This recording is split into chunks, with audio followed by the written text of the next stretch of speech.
What's going on, Internet? The Black Okage here, aka TBH. And to be honest, I'd like to welcome everybody back to the Gaming Illuminati podcast. We are the Enlightened Gamers, and you're now tuned into episode 188. If you're watching the video version of the show at youtube.com/GI updates, you should be able to see my dog harassing me in the background. Also know this show is available on Apple, Spotify, Amazon, and all other major podcast platforms. If you're watching on Apple or Spotify, please rate the show 5 stars. And if you're watching on YouTube, please hit the like button, and then more importantly, hit the hype button after you hit the like button. When you hit that hype button, we'll appear on YouTube's new hype charts, which will help move us up those charts and bring in new viewers for the world's best weekly gaming podcast. If you enjoy social media, make sure to follow our pages. We're available on all major platforms: TikTok, Twitter, Facebook, blah, blah, blah, Discord. Most of the places is at GI Updates, with the exception being Facebook, which would be facebook.com/GI podcast. Links to all those social medias will be in the description box below at youtube.com/GI updates. Now, without further ado, allow me to introduce you to my co-hosts, the first of which I guess I owe an apology to. The Magic forgot how to play basketball, blew a 3-1 lead, so the Pistons are still moving on in the playoffs. Ethos, say what up to the people. Y'all know what time it is.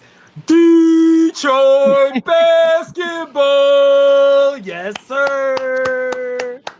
That's it. I appreciate the apology because, some people, though, they talk crazy, grimy about the Pistons when we was down, and, now they're not showing up to apologize. So we got the apology form. It's somewhere around here. We'll get it for y'all. I was wrong about that, but one thing I will stand on is I've never heard you talk about basketball until this year. I'll give you football. I've talked about the 03-04 Pistons. I've been talked about it for a long time. I was on the game. Also, on top of that, I was on the game on Instagram, and Gigi was like, "Why are you at a Piston game?" I was like, "I go to the Piston game." Back when they were like not doing anything, I was like, when the tickets were cheap, I would just go to the Piston games.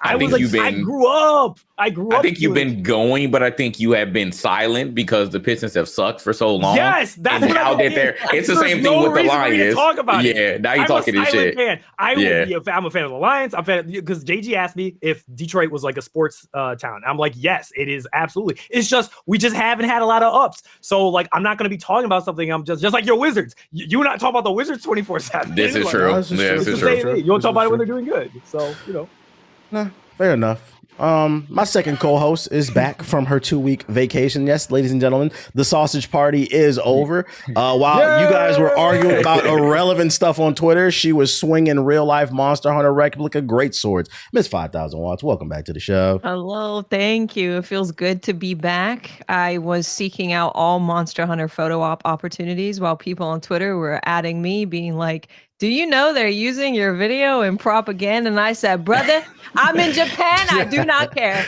I told her, "Don't come back. Take your time." I said, "Don't talk to me. It's fine. Don't worry. America's still trash." And last but not least is the man who recently called a PCGamer.com writer pussy for his take on W007 First Light, UTXJG the Don.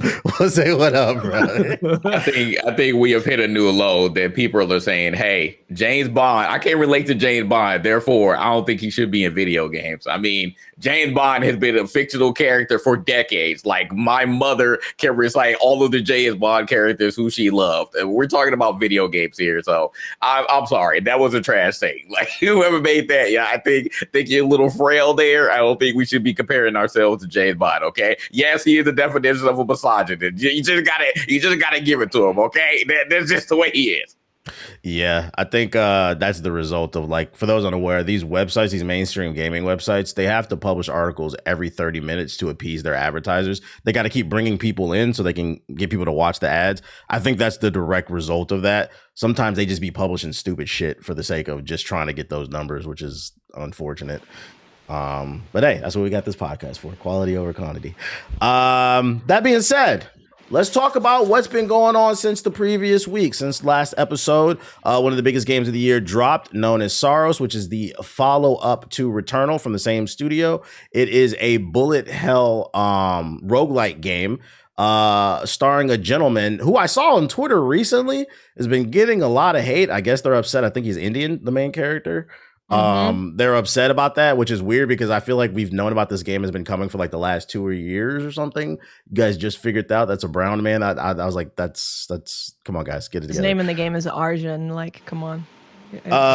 Some type of time travel, I don't know, dimensional thing going on, but obviously besides the story, the main thing people are paying for the fact that it's the gameplay. It's super fast paced. Octane, they kind of changed the structure on the game. It's a little bit less punishing in comparison to Returnal because after every run, you can upgrade your character, but I rage quit this game. I have my reasons. I'm gonna let Watts take this and say, give me the good, bad, and the ugly before I give my opinion on it. So break it down for us. What do you like and dislike about Saros, Watts? Yeah, so I am on the 4th biome right now. I don't know how many biomes there are, but if people don't know how it works, you go through one area, you reach a boss, you defeat that boss, you go to the next area. It's like plays out like any kind of roguelike you would expect. The difference in Saros between other roguelites and Saros, though, is that instead of picking a door that you're going through and then you're getting a power up based on which door you choose, you're basically choosing whether to do side stuff before fighting the boss or if you're just like going straight to the boss. Because you can speed run this game if you want to and just run straight to the boss every single time if you so please. But yeah, this game is the setup is that it's based on a book called The King in Yellow. It's from like the 1800s. I was actually thinking of reading it. There's timey-wimey stuff. Every time the eclipse happens, something happens with the time and the people are losing their minds. I think it's a PSA about not looking directly at the sun when there's an eclipse. Personally, some people don't know that. Some people think they look eyes. And they look directly. Apparently. But yeah, so I don't really know what's going on with the story yet because it's the way that Housemarque does their kind of stories is it's very mysterious and you're slowly unlocking what's going on, and that's exactly what you have here. But Saros for me, just like with Returnal, it's just all about the gameplay. It's the way that Housemarque make their games is, I think a good word to use is that everything's just crisp. It's like the audio is really good. The feel of the game is really good. The combat is really good. The level design is good. Like visually, performance wise, it's all just like really well made video game stuff. And so immediately, as soon as you pick up the controller with Saros, you start feeling that, oh, this character feels super responsive, super fluid. It feels really good. So yeah, I've been really, really, really enjoying it. I personally love the weapons that you get. The way the weapons work in Saros is that they have like a regular fire mode and then an alt fire mode. And then there's different versions of each of those weapons that have different alt fires. So for example, you could get a shotgun that performs like a regular shotgun would. But then the alt fire makes it like a really small pellet spread instead of being a wide pellet spread. But then you can get another shotgun where the alt fire is a grenade launcher. So there's a bunch of different weapons that do cool stuff. And yeah, I really like the way Housemarque games do their bullet hell, because I think their patterns, their use of color, it's all very easy to read and it's all just like, damn, this looks really cool. So I've just been having a blast, just having a lot of fun playing like a very gameplay forward game and figuring out how best to approach situations, because you actually have quite a lot of mechanics in Saros. I think that's what trips people up initially as well, is that you have the regular fire and the alt fire on the weapons. You've got a power weapon move. You've got a melee. You've got a shield. You've got your dash. And like the way that you interact with the different bullets as part of the bullet hell in Saros is different depending on what color they are. And you can't kind of just dodge through some things, but you want to be like parrying certain bullets. You want to be absorbing different bullets because that powers up your weapon and powers up your shield. So yeah, it's cool. I really like it. I'm having a blast. I'm having a good time. Do you feel like it's a Game of the Year contender? I don't know if it would be a Game of the Year contender. I think because I think I might have a more clear picture on that when I see how the story unfolds. But so if it continues the way it is right now, it's kind of just like, it's just gameplay, story. Yeah, okay, whatever. And I think when you have games where you're like, story, okay, whatever, it's really hard for them to be Game of the Year contenders because, I mean, they're missing kind of like a portion of what makes people really love games. But yeah, so we'll see how they land on the story and how that unfolds. It could be really cool where the story unfolds in a really dope way, and then maybe I'm crazy about it. But so far, I don't know about that. Okay. I'm on the opposite end of the spectrum when it comes to this game. So first and foremost, before I say what I gotta say, I think it's a good game. But my biggest takeaway from playing Saros is I realized that like I thought I liked roguelikes because I like Hades and I like Slay the Spire too. My biggest takeaway is I don't like all roguelike. I don't like the genre as a whole. I think it's gonna vary game to game, and I think the thing that kind of bugged me is it's a few things. But the one thing that really annoyed me is like when I died, it's nice that you get the upgrades permanently, but like that walk of shame, you got to do like 20 to 30 minutes before you get back to the boss. I'm like, yeah, I'm not in the mood to do this. That being said, I do think the gunplay is very fast and kinetic. It's very fun, very responsive. I get why people like it, and I think this is one of those things. Like, it's a good game. It's just not for me, and that's okay. Because when I got to that boss, it had 3 health bars. I was like, and in my defense, I literally put out a TikTok like a week ago where I said, "Dear game developers, can we retire bosses where they take up the whole screen and the majority of the attack pattern is they pound the ground, you have to jump and then like 3 times and then you can attack back." That was the first boss. And I was like, after all the hype of this game, I was like, I'm good off of this. I don't really want to do these ground pound big ass bosses. It was kind of boring to me. So I was like, nah, it's not my cup of tea. The lights was kind of blinding my eyes too. I think I'm old. I'm gonna get that a pass. The game is very bright. I'm letting everybody know. Bright, yeah. And then another thing that did piss me off too, but I'm gonna give it a slight pass because you can remap the controls. This game's got, I hate those adaptive triggers, man. By default, the game, the way you switch your weapon is you have to hold down the pressure on the left trigger at a certain point, and then you have to hold it there. So you have to use it. I didn't like that. I was like, why can't you just switch the weapon? I later found you can do that, so I'm gonna let that slide. But that being the default control, that was kind of weird to me. The story's cool. Yeah, I'm on the other side of that. The only games that I've liked the adaptive trigger and haptic feedback and all that. Well, haptic feedback is okay, but I think Returnal and Saros use haptic feedback better than like every other game. But the triggers, I've only liked it in Returnal and Saros because it's instead of it being like, oh, you're drawing your bow back and it just makes your finger tired because we're going to make it super resistant. They make it to where it's like a very obvious kind of click almost in the trigger. So it's not just like, oh, it's just like really hard to pull it. It's like there's this point where you can kind of feel that there's a click and then you click down. So I only like it. I turned it off for every other game. So I do like it. But I'm really happy that they give you the option of remapping that to like circle or something, because circle is like a free button that you don't use. I put my dodge on circle, but you can you can fully remap the controls. So if you don't like that at all, you can just put it on something else. But I do like the way that they use it in Saros. In my opinion, good game, just not for me. And in my head, I'm like, I'm not going to sit here and bitch and complain about this shit. Being a little negative Nancy, I said, I'm going to just uninstall this and move on. But I still do think it's just a good game. It's not for me. Do y'all have any take on it, Ethos or Jay? I mean, I looked, when I saw the previews of it, I was like, oh yeah, this seems pretty cool. But I never played Returnal. I don't know why, because I feel like it's something straight up my alley. Like, it's just like, this is pandering to me, but I don't know why I've never taken the time to play it yet. I think it's probably because of the bullet hell aspect. Kind of what you're saying, TBH. I don't like the stimulation of cons being stimulated by something just spamming me in the face. That's kind of something where I'm like, when I was watching Watts play, I was just like, even just watching her play it, I was just like, oh my god. You cannot be tired playing this game. Yeah, that's how I feel. I feel like there's there's downtime where you can walk in between, but I feel like your brain has to be on 100 the whole time. Like, I feel like it's how I play Marathon, where it's just like I can't zone out when I play Marathon. You have to enter the flow state. Yeah, I have to. You have to be like, I see all the colors. Yeah. Like, just like how I feel like with Marathon, when I'm just like, I have to be paranoid 24/7 and everything I hear, and my ears have to be paying attention, and my eyes need to be paying attention to everything. Like, I feel like that when I just watch somebody stream it. So it was exhausting to watch somebody stream it. I was like, do I want to play that on top of that? I'm like, maybe. But I'm debating in my head if I should just play Returnal first when it goes on sale for PC, see if I like connect with it a lot. And if I do, then I'll pick up Saros and play it. Maybe if I share my copy to you on PlayStation?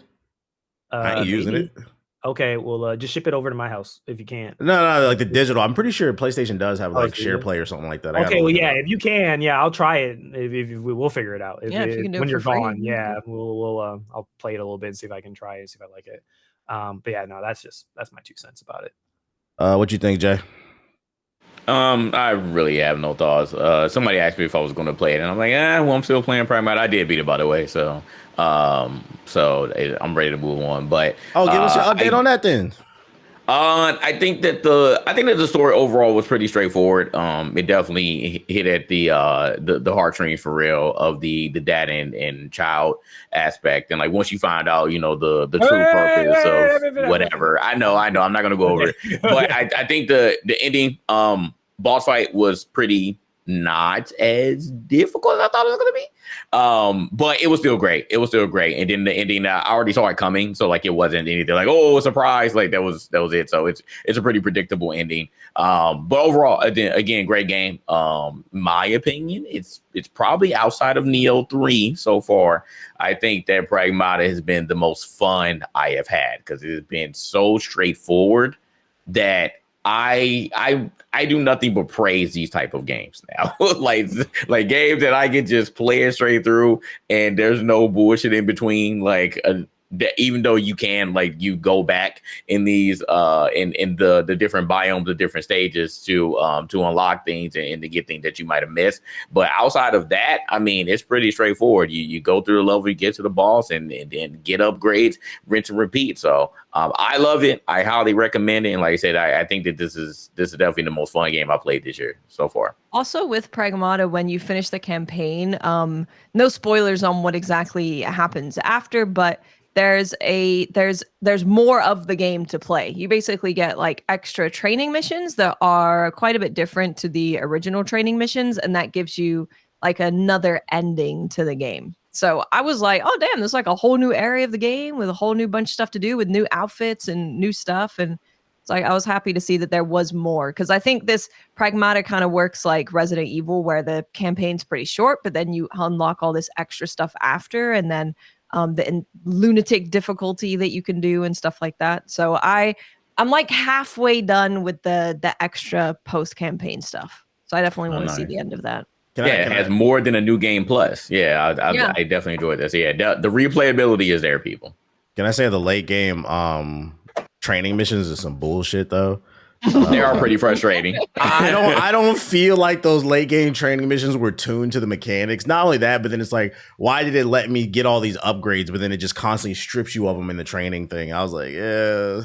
If you were fully kitted, it would be, pretty much a cakewalk. But if they're giving you, I mean, that's the challenge of it. But I just did enough to get the cabin coin. Pretty much, yeah. So yeah, that's our take on Saros. Besides the tangent we just went off on Pragmata, I was like, I might as well get the update. Before we move on to the news section, because I think I'm the only one that touched this, and I'm gonna be honest, there's really not a lot to talk about on this one. There is a new arcade basketball game on the horizon known as NBA The Run. They recently had a beta test, and I got to play it early before the beta test. So my 2 cents on this, if you have any level of interest in it, is NBA Street back? I don't know. I think the game's okay. It's not. If you're interested in this, it's not NBA Street. It's somewhere between NBA Street, NBA Jam, and like NBA Playgrounds. I think it would be more Street if they added more tricks. It's Street in the element in terms of like the art style, but there's not a lot of cool anchor breaker moves like in Street Volume 2. There's only a handful of dribble moves, and me personally, I would like to see them add way more, unless they're holding back for the full game, but there wasn't a lot in the beta. And I thought that was kind of weird because like the ankle breakers are very satisfying in this game. When you get one, a tape scratches and they fall over, which leaves them wide open, so then you can go for a dunk or like a shot or whatever. But it's fun throwing your friends alley oops. It's buttery smooth. It has rollback netcode. Somehow the online works better than 2K. I don't know how, but it does. I think if you take this for what it is and you're looking for a different type of sports game, when this comes out in June, they don't have a definitive release date yet, but it's supposed to come out in June. I think you might like it if it's priced. I think they should price it at like $20 to $30 and then continue to upgrade it. But if they try to do like a $70, I think this game is going to be a DOA. There's fun to be had here, but you guys got to price it correctly. That's my feedback on that. So that being said, let's get right into the news. I can't believe I did that. That's crazy. That's a crazy one. First article I got for you guys is Sony is back in some hot water. If this article would just load. There it goes. Yeah, Sony's back in some hot water. So last week we covered it, and now we have a clearing up of it, but I want to hear y'all take on this. So last week we covered the fact that a quiet update rolled out that introduced DRM to the PlayStation 4 and 5, which is interesting because ain't no new games on the 4, but they got it still. Basically what it would do is it would check, they were saying it would check your PlayStation like every 30 days. And if you didn't hop back online, your game might not work. That's what people were worried about. They were worried about the Xbox One thing was coming to the PS4 and the 5. Then a rumor came out and Sony pretty much just straight up confirmed the rumor that it's not true. So what they're doing is now it's for after 30 days, it'll check, verify the license. And then after that, you never have to do it again. And the reason they're doing that is apparently people were going around doing some scams and they were finding ways to get free games. So in order to stop that, there's now a 30-day DRM check. But after that, you don't have to constantly be online with the 4 and the 5 to play your games. Do we buy this from Sony? Do you think there might be more there, Ethos? I mean, yeah, I saw Dell also respond to this, and the way that it was explained, the context of it, I was like, okay, no, that makes sense, because apparently it was like, oh no, it's not actually checking like past 30 days. It's just more of like that first window of like it's for new purchases only too. Yeah, it's only new. That's something that was not explained. Like if this was retroactively going for like games that I've had in my library, even on my PS4, like just my account in general, and I know for a fact like I have a PS4 in my basement somewhere. If I plug that thing in and you're telling me like it's just not gonna, when I update it, it's not gonna be able to play any of the games if I haven't, connected it to the internet within 30 days. I think that's definitely a bigger issue and problem, very close to what Xbox was trying to do a long time ago.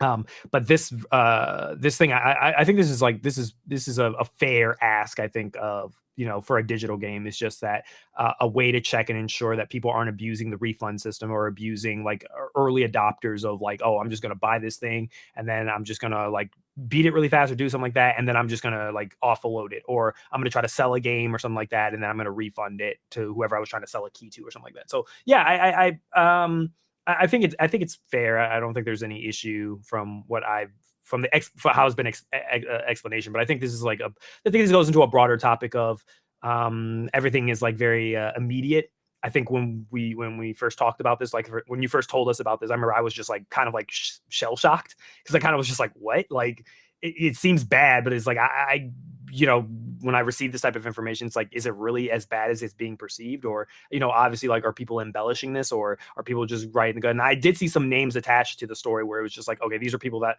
I relatively would trust, like they're because Sony didn't say nothing.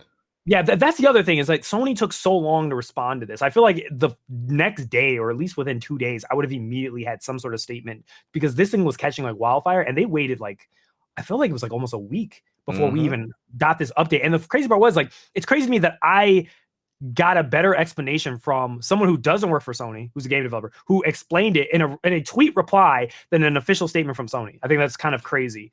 But I mean, we're just in an age of just disinformation and obviously engagement stuff. So I don't think like a lot of like due diligence is done anymore. I feel like if something like this had happened, I feel like there would have been more like if a journalist had found out about this, I feel like there would have definitely been more of a, let me gather as much information as possible. Let me reach out to Sony for comment about this, see if I hear back from them before I publish this, and not, oh, I'm just going to post this onto Twitter immediately and just say, I just noticed this thing and this looks scary and they're DRMing us. And then obviously it grows like wildfire and everyone's acting like the sky is falling, and Sony's become this like, the second coming of Xbox again. And now to just see this. Now that doesn't mean that it's not plausible that Sony could change their mind in a year and all of a sudden like quietly do what. That's what I was going to say, because the conversation is now shifting to, well, is this a slippery slope? This is how it starts, but does it get worse? But I'd argue that slippery slope's been gone the moment we accepted digital games. I feel like the moment that you have bought games on a digital platform where you're buying a license for them and no longer physically owning the media, you've already accepted the slippery slope at that point. Okay. I think my main takeaway from this is Sony is maybe not aware of the perception that they've been gaining over the last few months with them taking a whole week to respond to this drama. And what I mean is like, Sony talking about they're going to be pulling support for PC games, saying all of a sudden they don't sell, or the raising of the price with the refurbished. I'm going to talk about that in a little bit. The refurbished PlayStations, as well as the $900 PlayStations, and some of like the other stuff they've done. They've been getting a little bit of negative press, and like this one was really bad, and they just didn't say nothing. I'm like, are you guys aware that you're low key kind of pissing off some people? And it's like you probably should get ahead of this one, but they didn't know. They don't care. It ended up being kind of I think it's a bit of a non-issue, right? It's that there was apparently a way to scam Sony with getting a game and then getting a refund, but then continuing to play it offline. And if they're like, okay, we're going to put in a thing so people can't do that. I mean, if anything, we need to be mad at people who are doing stuff like that because they always ruin things for the regular people who are not doing that. We can't have any nice things because people go and do something messed up or scammy or whatever, and then we all have to deal with the consequences of that. So I'm not mad at a company for like wanting to stop a scam from happening. Could it be a slippery slope? I mean, maybe, but then it's like if a company starts doing something that you really don't like, then it's also stop giving the company your money. Like if Sony ends up doing something that is so bad where it's like, I only turn on my PlayStation for exclusives, I would lose all my games like immediately. So I would be like, okay, well, I'm just not going to do that anymore because like I shouldn't have to do that. And I don't appreciate that as a consumer. But I'm definitely more in the mindset of like, I want to react to things that are real, that are actually happening. And the news that is actually happening with the Sony stuff is that it was to block a scam. So I'm just like, okay, that is what it is. We got the explanation. I understand it. I'm mad at the people who were scamming, and now we have Sony DRM in our PlayStations, and that's kind of where I'm at. But yeah, we're in a stage where I just saw like 2 hours ago that some random engagement farming Twitter account put out that there's going to be Dark Souls remakes, and now everyone's running with the story because some dude on Twitter said a thing, and it's like, what are we doing? I really don't. Notice like I that. put that on the show notes, right? Yeah. I didn't know where that was coming from. Because that's the thing, because that's what we all do here, is that we're always like, okay, well, where did this come from? What's the source? Where are you getting this from? Like, what's going on? I don't just want to see something on Twitter and go, oh, guys, did you know that? That happened with Mass Effect. Crazy. That same thing with the Mass Effect movie, same thing, where I was like, where is this quote coming from? Exactly. And lo and behold, it was bullshit. Yeah, I don't like getting mad about things that aren't real, so I'd prefer to find out if they're real or not. You feel real stupid after that. Like I hate when like I get mad at something and then you see like a tweet correction underneath, and you'd be like, "Damn, I really was getting mad at that tweet correction." It just makes you feel kind of dumb. Yeah. It always goes back to that South African American, deport him. Elon Musk. Ruining the site. Well, the good news is everybody's favorite company, Gamestop, tried to find a way to capitalize on all this DRM drama. They said, stop buying digital games. If you're a physical collector, they're running a special deal to celebrate the DRM, where you'll get a 10% discount when purchasing 2 or 3 pre-owned games, and 20% discount when purchasing 4 to 5, or a whopping 30% when purchasing 6 or more pre-owned games. They said, fuck digital, fuck DRM, come shop with us. They're part of the reason we have digital games. because game studios would sell a game for $60 or whatever, and then they would have 20 people buy that game from that one person, buying it from GameStop over and over and over again. And then you've got 10 people who have bought a game and you've only got $60. They're part of the reason that all of this happened. Not the sole reason. Yeah, it might have happened anyway, but none of them like games. So like, guys, we're cool and also don't like the things you don't like. Give us money. Yeah, hello, fellow. Maybe if you would give someone some more money for bringing in a game that they literally just bought than like $40, maybe people would like you more. You remember that the LeBron meme, the one that recently started getting viral, the one where he's like, "You don't get to talk. Everybody else on your roster can talk. You don't get to say that to me." Like, that's GameStop. No one wants to hear that from them, bro. So nobody's gonna shop at GameStop. Nobody want the 30% off for buying 6 games. I mean, I was there earlier. Ooh, that reminds me. Hold on. What are you about to show off, bro?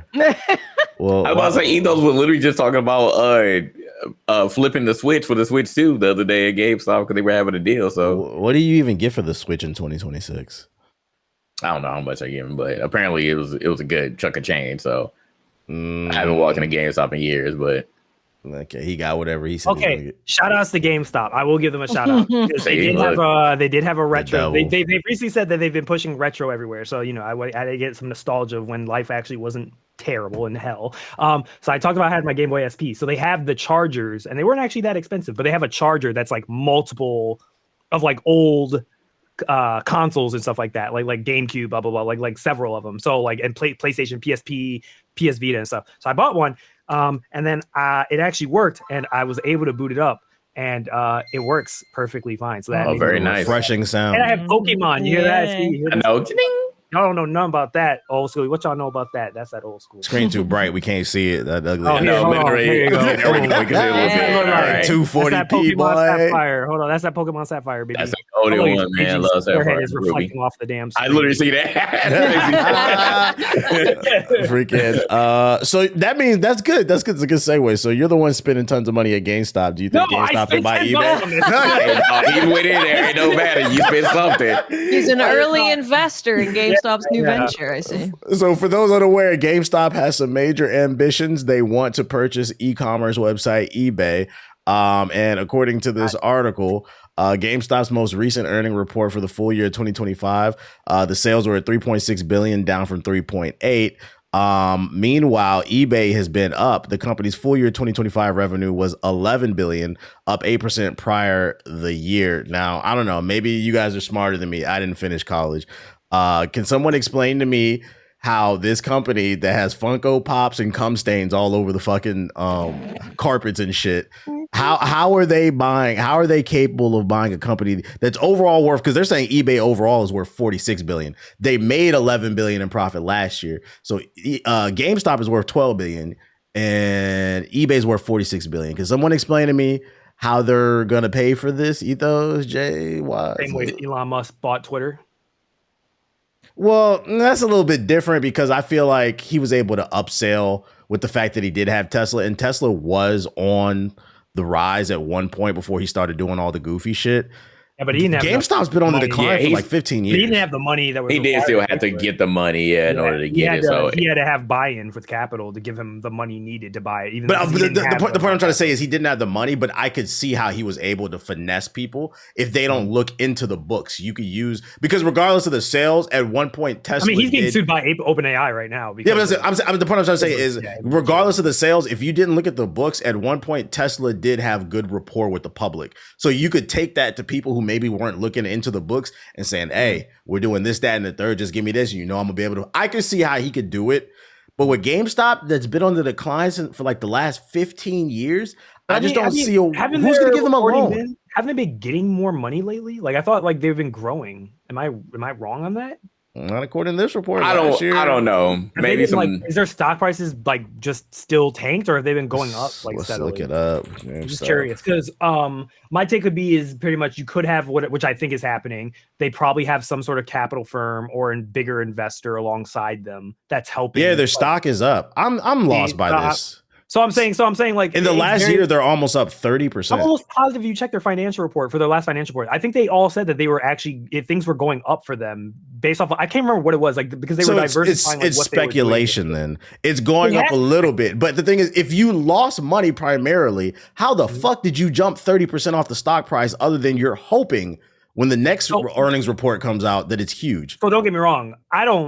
I think GameStop's led by a moron who doesn't know what the fuck he's talking about half the time. But I think the plan is I saw the plays of they first went into the card market. They went into these markets where like they were buying the PSA stuff. They were buying the cell phones from people, and then you could buy them to GameStop and they would give you GameStop credit or give you cards. And I think they were like low key incubating this type of approach. It's like now they have all this stock, right? And what's the best way, the best system that's always been used for used games?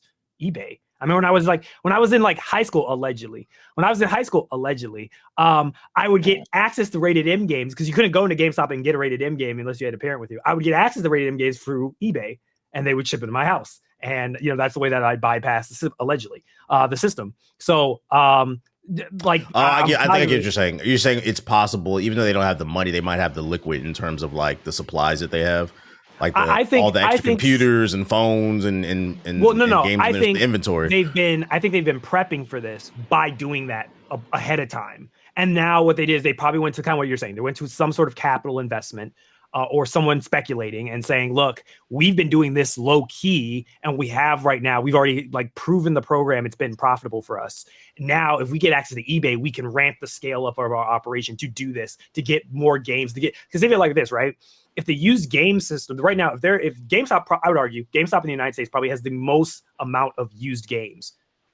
Period. I can't think of anyone else who'd be hogging that amount of like discs. And the number one marketplace I feel like where people would want to buy and sell and get their hands on used stuff is eBay in the United States. I don't know how it is globally, but I do know that in the United States. So maybe that's the thought. It's just like, well, obviously if we combine these two juggernauts, one has the supply, the other one has already the customer base, and then you add pro rewards on that bit, and you say, if you get a pro card, your eBay gives you eBay bucks and blah, blah, blah. Like, I remember eBay bucks back in the day.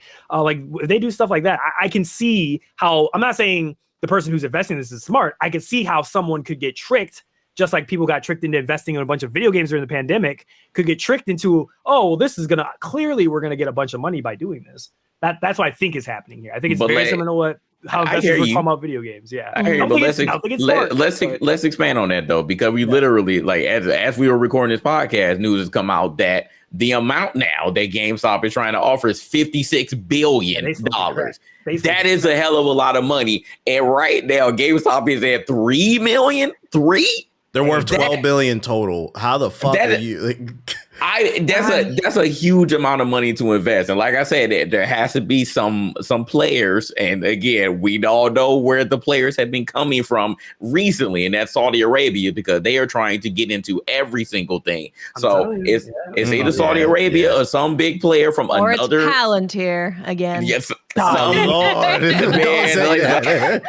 not even talking, but somebody. I think I can go with what you're saying, Ethos. There has to be somebody that's getting tricked, but I'm just trying to figure out again, like, just from a number standpoint, how is GameStop, the lower player in this situation, preparing to jump up to the big boys and acquire this company? Like, that is just like some news that nobody really saw coming. But I think your theory, as far as what GameStop has expanded to, as far as their inventory, does make more sense in their overall interest in eBay. But just the numbers are not numbering right now. So obviously GameStop cannot do this themselves. So that's a fact. GameStop, if they were doing it by themselves, it's not possible. You cannot jump up to a big boy without having some investors in play. So we just will have to see, as this plays out, who is going to be that big investor that will give them the capital to potentially do this takeover to eBay. But definitely very random. But I can see where you're coming from, that GameStop is not just going to be about games. And I think that they have been doing,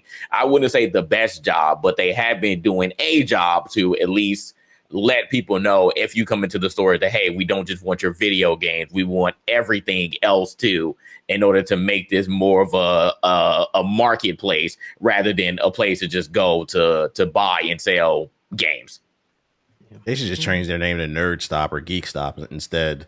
That'd be more in brand instead of GameStop, because half the store really is like magic cards and Funko. It's Funko. It's Funkos, and statues. And I remember walking the reason. I was like, where's the games? Or where are the games? You know what? I need to walk in there. Like, just it's funny because I just went to the mall and I saw a GameStop and I was like, do I want to walk in there? I was like, nah, I'm walking by. I went into one a couple months ago and half the wall was magic cards. In the middle, it was just a bunch of trinkets like Funkos, plushies, and on the back wall, half of it was PS4 games. And I remember, I'm like, looking, I'm like, yo, do you guys know the 5 is out? Like, so if you go in there now, the big thing they're pushing now is retro. So they are like, a lot of the wall is like, they are getting those refurbished old games and they're actually selling them now. So they want to be a retro gaming store and Nerd Stop. Yeah, so they want to. They're right now. I think they said that they're actually getting profit from it. Like, they're seeing a big I mean, right, because we already know why. Like, everything's hell right now, so everyone wants to clamor to something that like made them feel good. So retro's obviously like in right now.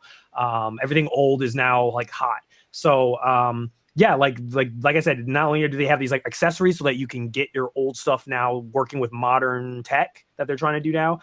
Because everything now is just all this modern shit is just, subscription, limited time, limited access, you got to pay a thing monthly.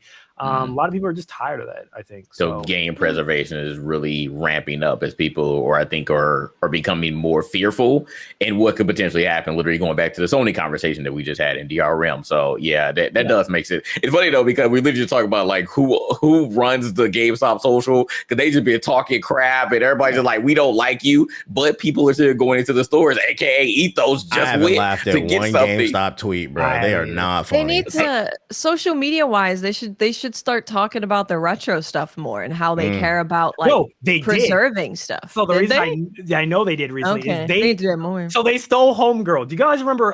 Y'all remember the like wolf-haired girl that was Best Buy? And everyone fell in love with her. Was like, oh my god! I did see that. Yes, hired her, took her from Best Buy, hired her now to be the marketing for retro. So I saw it like random on my timeline where like she's now the face of this. Like we've now they did it as an incubator. They did like I guess some retro parts of some stores, and they said it was a success. So now every GameStop in the United States has retro. When you walk in, you'll literally. I'm not even joking. Remember how it used to be like, here's Xbox, here's blah, blah, blah, blah. Now it's just, here's retro. And then you're going to walk over there and you're going to see PS3 and Xbox 360 games, and you're going to literally cry. And you're going to see PS4 games. You're going to be like, oh my God. Oh my God. But you're also going to see like Game Boy Advance games, Game Boy Color games, like even like Sega games. I saw some Sega Genesis games. So. And then they should stop being sassy and picking fights and instead be like, guys, we care about preserving all of the retro stuff. Because that would get people to turn around their opinions on it, because a lot of people do not like the way that digital only is going for everything. So I think if they found a way to at least provide the consumer with more value when they're turning stuff in, I think it's the number one thing they always get slammed for. If they can find some other way to make that way more profitable or feel like a better deal, and vice versa, like what you're saying, Watts, like push the game preservation side, I think they could change the conversation on like when people think GameStop, the first thing that comes to mind is of course getting ripped off, selling a game for $1. But if they go in there and they're just like, look, like you can get one of your favorite games like BioShock, right? You like BioShock, right? Well, you can get BioShock for like $2 right now. Or like we have a clearance sale. Like, I almost cried. I walked in there, I looked at, they had a clearance. It reminded me of back when I was a kid. I'm not even joking. I literally had deja vu. I walked in and I saw Mass Effect in the bargain bin for $1. But it was Andromeda. That's funny. They need to increase the. I was like, oh, moment, yeah. They need to increase the store credit, I think, because I think the difference between the store credit and the cash. I get why they give you less cash. So my thing, if you're gonna give me more store credit, like I've seen videos where people will pay $70 for a game, walk out the store, take it to the wrapper, and then bring it in, and they'll be like, "Yeah, we'll give you $30 for it." Nah. If the game just came out that week, people want it. Please give them like $50, bro. You're still making 20 off it. Yeah. Yeah, is that like I said, GameStop? That's the thing that they're going to be known for. Like, I don't know how they will ever truly change that narrative. I'm literally looking at their Twitter right now, and it's funny because going back to what Ito said about the Best Buy girl turning to GameStop, they were like, we took your bitch. Like, why would you say that? Yeah, like it was funny though. I was like, what the hell is going on? I did laugh. I was like, I did laugh at that, but like. Okay, but like looking at this other tweet, they said a customer in Austin, Texas, traded in 96 PS grade Pokemon cards for $6,000 in store credit. And guess what the comments were? You ripped that person off. You could have got so like literally every single tweet, they're still saying that this has been a decade-old joke, but it's not a joke. And that's why I'm worried, because I know a lot of people don't. I still use eBay actually very regularly, and I'm worried if they buy it, they're gonna. First of all, what do they want it for? Do you want it for like the database or something like that, or do you actually just games to sell the user games? I'm worried they're going to start putting fees, like shipping fees and like handling fees, just bullshit in there to increase because one thing I do like about eBay is it's basically like a digital mom and pop's digital like garage sale. There's been so many good records that I've gotten off of there, like vinyls and comic books for the low that are worth a lot of money. And the really cool thing about it is there's really cool sellers on there. Like I remember I bought a record a couple months ago And the package came and it was bigger. I was like, what the fuck is this? This is like it's one record. I opened it. Somebody threw in an extra Beach Boys record in there. Now, I don't listen to the Beach Boys, but I know that thing worth money. I was like, sure. He left a note in there. Thank you for helping me. I was been trying to, clear out my collection. I feel like if you bring this corporate stuff into it, it's going to kind of take away the charm of eBay. Okay, question. Idea. If they told you if you trade in games and stuff like that, it will actually go towards GameStop credit, and the credit can actually be used for anything that you buy on eBay, would that incline you? Depends on how much we talking. I mean, if it's a little bit more, I'm not saying it's gonna be a god tier better, but if they gave you like, let's say 65% of value of whatever you brought in, would that make you more inclined to would that actually be like, oh, I'd try it, because you get free money basically from eBay and you could just buy whatever you want off of eBay? I'd be more inclined to listen. Okay. I was just curious. It'll be a starter. It'll be a start. We'll start the conversation. I mean, like I said, I see the potential vision there, and like Etho said, that may be the true intent of what GameStop was trying to do. And maybe they are seeing a profit, because like I said, people talk shit about not getting what they feel the value is for anything that they sell to GameStop, but people are still going. So I mean, it's not a like, again, we haven't went in a while outside of Ethos, but people are still going. Unfortunately, they have an event. They've cornered the market. There's no other gaming store. And then Best Buy is getting rid of physical media, and a bunch of other stores, like even Walmart, like dialing. They have that one advantage, and maybe that's how they were able to upsell and maybe get bigger loans or something like that. Yeah. So, if you're the only one and there's no competition, then there you go. They took out Funko Land, EB Games, right? Pretty much everything else. They just gobbled them all up during my childhood. And change the name to Nerd Stop or like Geek Stop. You guys need a rebrand, because like, I'm not gonna lie, a part of it is like, I'm always just gonna fucking hate this company for what they did to me in my childhood. I'm not gonna lie. It's true. It's like we all didn't know any better, just sold us stuff. We were like, damn, man, like y'all didn't give me anything for this, but I was desperate and I just sold it to you. Maybe a name change would make me think, okay, maybe they're serious about actually trying to change the culture of what's going on in that company. Yeah. It is what it is. Other news, fighting game fans out there, rumors are claiming that Injustice 3 is coming. This is coming from an article in which reports are surfacing the voice actors of Superman and Aquaman in the Injustice series were recently running their mouth at a convention and hinting that a third game was indeed in development. This is coming fresh off the heels of the failure that is Mortal Kombat 1. It was not a failure financially, but it was a failure with the fans. They stopped the DLC within the first year of the game. One of the big problems was the online was laggy, and it did not have any lobbies, private lobbies in a fighting game at launch, which is fucking insane. Injustice 3. What's this doing for you, Jay? Is this something you want? What do you want to see from it if you do want it? I know one person is gonna be excited for it, and that's No Man, because he ready to zone, baby. It's time to zone. Yeah, shoot it up. Injustice has been a very interesting niche for fighting game players. Me specifically, I know that the story has been something that people have been really high on. If you didn't really like the gameplay itself, a lot of people have enjoyed the overall story of Injustice. And now you have the absolute Batman here. So they can really do some interesting things with the story for Injustice 3. So I think from just a DC story standpoint, a lot of people are excited for Injustice 3. I know there's some FGC players, especially some NRS player like Sonic 5, for example. I know he will definitely love Injustice 3 and some other, again, retro MK players or NRS players. They're going to enjoy it. Me personally, I still like MK more than Injustice, but I understand, again, you have the DC license. So people just want DC to win. There's always going to be an audience for that. So we'll see. People have been, again, wanting it to come for a long time, but again, Warner Brothers has been stuck on MK for a while. And that's been the only thing that they've been doing. But after the failure of MK1, I think it is time to go back to your other IP and bring out Injustice 3. So for me, I wouldn't say I'm super excited, but I think for the overall potential comeback of Warner Brothers, especially in the NRS realm, Injustice 3 could potentially be that game. to bring people back and actually have like a healthy market in the FGC arena, because they surely need it. MK1 was just, I don't know, it has so much potential, but it failed so badly. And then of course everything else around it, WB at this point, they need to win. So as I saw the Hogwarts 2, which we don't know when that'll come, but we know that that's on the way.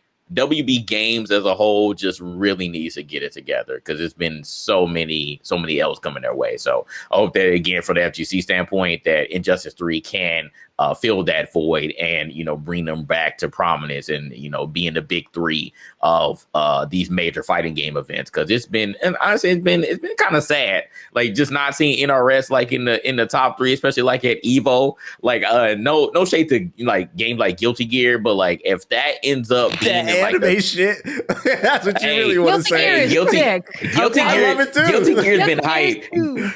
Guilty Gear has been hype. Again, no shade to them, but if Guilty Gear is like in your top three, like last day type of event, then that's how you know that Mortal Kombat has fell off. Mortal Kombat was so bad, it ended on a Friday. Games don't end on a Friday at Evo. Like, if you're a major game, you're going to have your stuff showcased. The championships are going to be, the top 8 is going to be on Sunday. Everyone knows that day 3. If your stuff is ended on Friday night, you know that your game is done. It's DOA, bro. And MK1 ended up being a game within a year, people. Within a year. The games don't die like that, bro.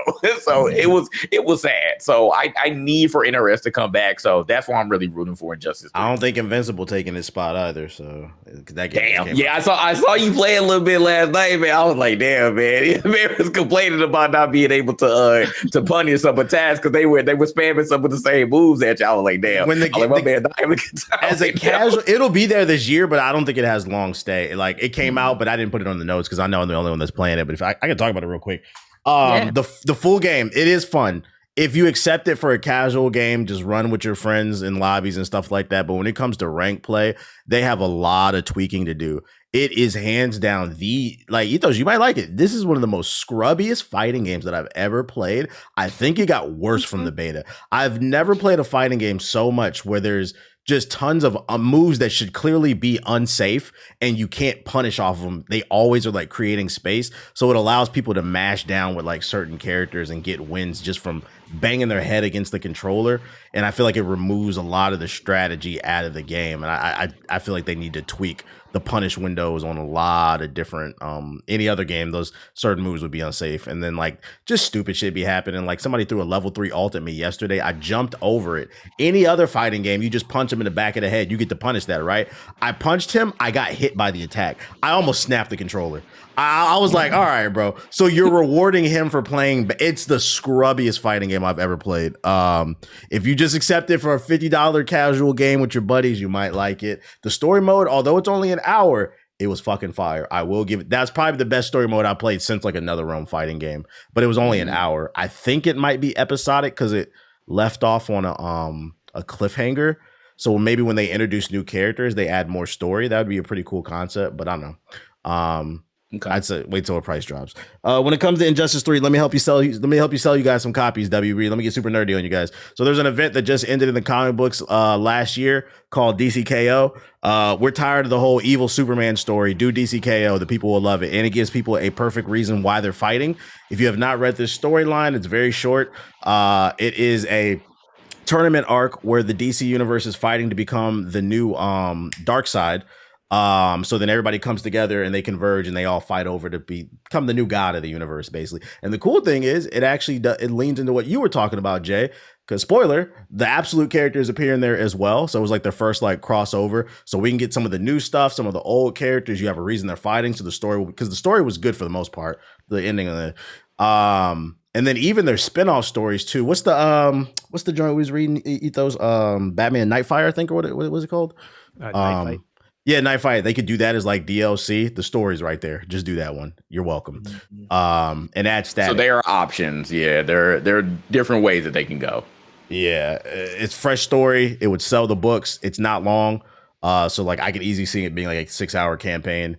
It's already done. So I mean, they could literally just recreate it into the video game if somebody just reads it real quick. Yeah, fix the online too. Mortal Kombat 1, my first match, I started lagging and it was really bad. I said, oh, I know what this is about to be. So they got to fix that net code. I feel like they have the worst net code of the big three. Add Static in there, add Vixen, add all the other black characters, and I'm cool. All right. Any thoughts, Ethos, Watts? Nope. Cool. All right, well, give me your take on this 007, man. The previews came out, Watts. 007 first light came out. Like 10, 15 different websites got to preview the game, and the overall consensus is that it is a game of the year contender. They got 3-hour demo, and they're saying it plays like a mix between Hitman and Uncharted, but it's Bond. It's got a more complex Batman Arkham style combat using different hacks and abilities. You can trick people in. You can use like social engineering to trick people into doing what you want. Explosions everywhere. That frame rate looks better. Visually, it looks great. How are we feeling about this one, Watts, after the previews came out? It's looking good. Yeah, it's looking really good. I'm liking what I'm hearing. I'm hearing, that the combat kind of is like Arkham, and it's not just, I think a lot of people were worried that it was just going to be Hitman with like a Bond skin on it. It's not that. It's like clearly a different game to what they've made before. You're of course going to have like similar things to Hitman, but it's different for sure. Like they're doing combat differently. You're not only locked into stealth. It's not a stealth game. It's a Bond adventure game, and it looks like it's going to be really good. People are saying it's a game of the year contender already, which I know we're like, you haven't even played the game. Like, what are you talking about? but seeing that people are clearly seeing something that is so good that they're like, damn, this is a really top tier game. So I'm excited. I was unsure about if I was going to check it out because it depends what comes out around when it comes out. But I think it's pretty in the clear. And now hearing the first impressions that people have, I want to at least experience it. So I don't know if it'll be a game for me. It might be a case of like, it's a really good game, but it's not a game for me. But I definitely want to check it out for sure because it seems like it's going to be in the conversation at least. I think what impressed me the most about the gameplay is how grimy it is. I didn't expect Bond. I know he has a license to kill, but like I feel like this is like the grimiest version. It does. I can see why they say Batman, but more than anything for the gameplay, it reminded me of Sleeping Dogs, the way he used the environment to like mash people's heads in and stuff like that. I'm gonna go ahead and make a prediction and say that like this game was on my radar, but it wasn't at the top of the list. I'm kind of like you, Watts, but now everybody's saying, oh, like game. I'm not gonna lie. When you start saying, oh, this is a game of the year contender, I feel inclined. I gotta check it out just to make sure, I do my research. When you start talking like that, I feel like based off what I've seen, I can see why people feel that way. It'll get nominated, but I'm gonna go ahead and make a prediction and say that I do think that's for the greater gaming. I do think for ball and gun gamers, this is looking like the definitive game of the year off rip. This is very ball and gun adjacent, very cinematic lighting. It's something the Easy probably could pick up. I would not be surprised if this is their game of the year. What are you seeing, Jay? Yeah, I was already excited about the game. I was like, outside of Pragmata, I was like, once Anime comes, I would definitely gonna be hopping on 007.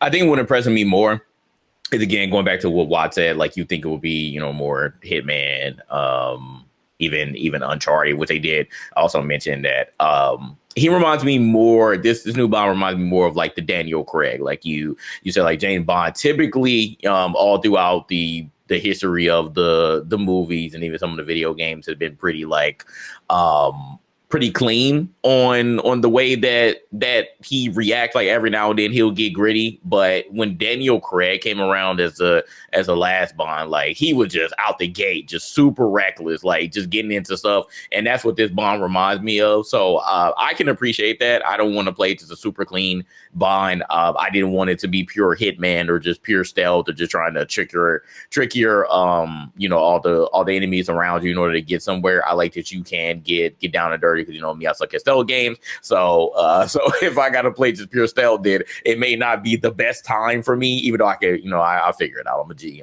But if I get when I get spotted, if I can find a way around that and not just, the mission has failed because I got spotted, then that will be more of a type of game for me. And I do like that there are multiple ways that I can handle things, and that's again where the Hitman aspect comes in, because in Hitman, especially the later ones, you have so many different ways that you can complete an objective. So I can definitely definitely appreciate it. There's not just one way that I can complete the mission that's in front of me. So I definitely like that. Again, I do like that the performance looks like it had been cleaned up, because that was one of our biggest criticisms when we saw the first preview. We knew it would be cleaned up, but again, just seeing the confirmation, we're like, okay, now I can be safe. We all know that after Jedi Survivor. We don't know that. Okay, true. I'll take that back. Touche. Especially on the PC version, that there is a chance. There is a chance that it could be. So I take that back. So yeah, we're still, the verdict will be in until we get our hands on it. But from what we can see here, it at least looks like it's gotten better. So at least they've shown us for now that it does look okay. But we'll have to see when the game comes out. But I love it though. Everything that I'm seeing here from the previews does look great. I wasn't initially ready to put it, even just seeing it and seeing it was coming out and me having it on my radar. I wasn't putting it in the Game of the Year contender category, but people saying it now, again, it has my radars up. I'm like, is it really that lit that I would put it up there? So that does have me definitely more intrigued to play it and see if it does reach those expectations for myself personally. So we shall see, but definitely up my alley. I love all the Hitman games. Uncharted, I know that T-Bates, you have an affinity about that, but the gameplay at least does remind me, especially when he's doing hand-to-hand combat, it reminds me a lot like Uncharted, which again, what affinity I got about Uncharted? You always talk about Uncharted. You always talk about it. You're talking badly about Uncharted. Oh yeah, and the people who like it, because you say this the same. I think about it. No, I've never said Uncharted is a bad game. Uncharted is the prequel. Uncharted is the prequel to the ball and gun conversation. We just didn't have a name for it. People who play that game just act like it's the greatest game of all time. And I'm like, bro, it's a third person action game. I'm like, where you guys been at? Like, you never played Gears? Like, you never played anything else?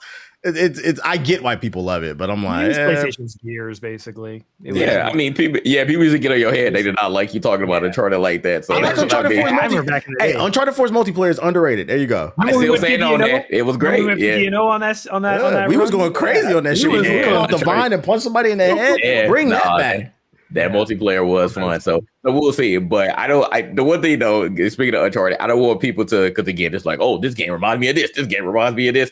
I don't want people to be like, oh, James Bond is like Uncharted. Like it's the opposite. It will be more the opposite because James Bond came first. So I don't want people to just be trying to put it in their bucket like, oh, this is just Uncharted with the James Bond skin. I did see that a lot in some of the previews, so I already know.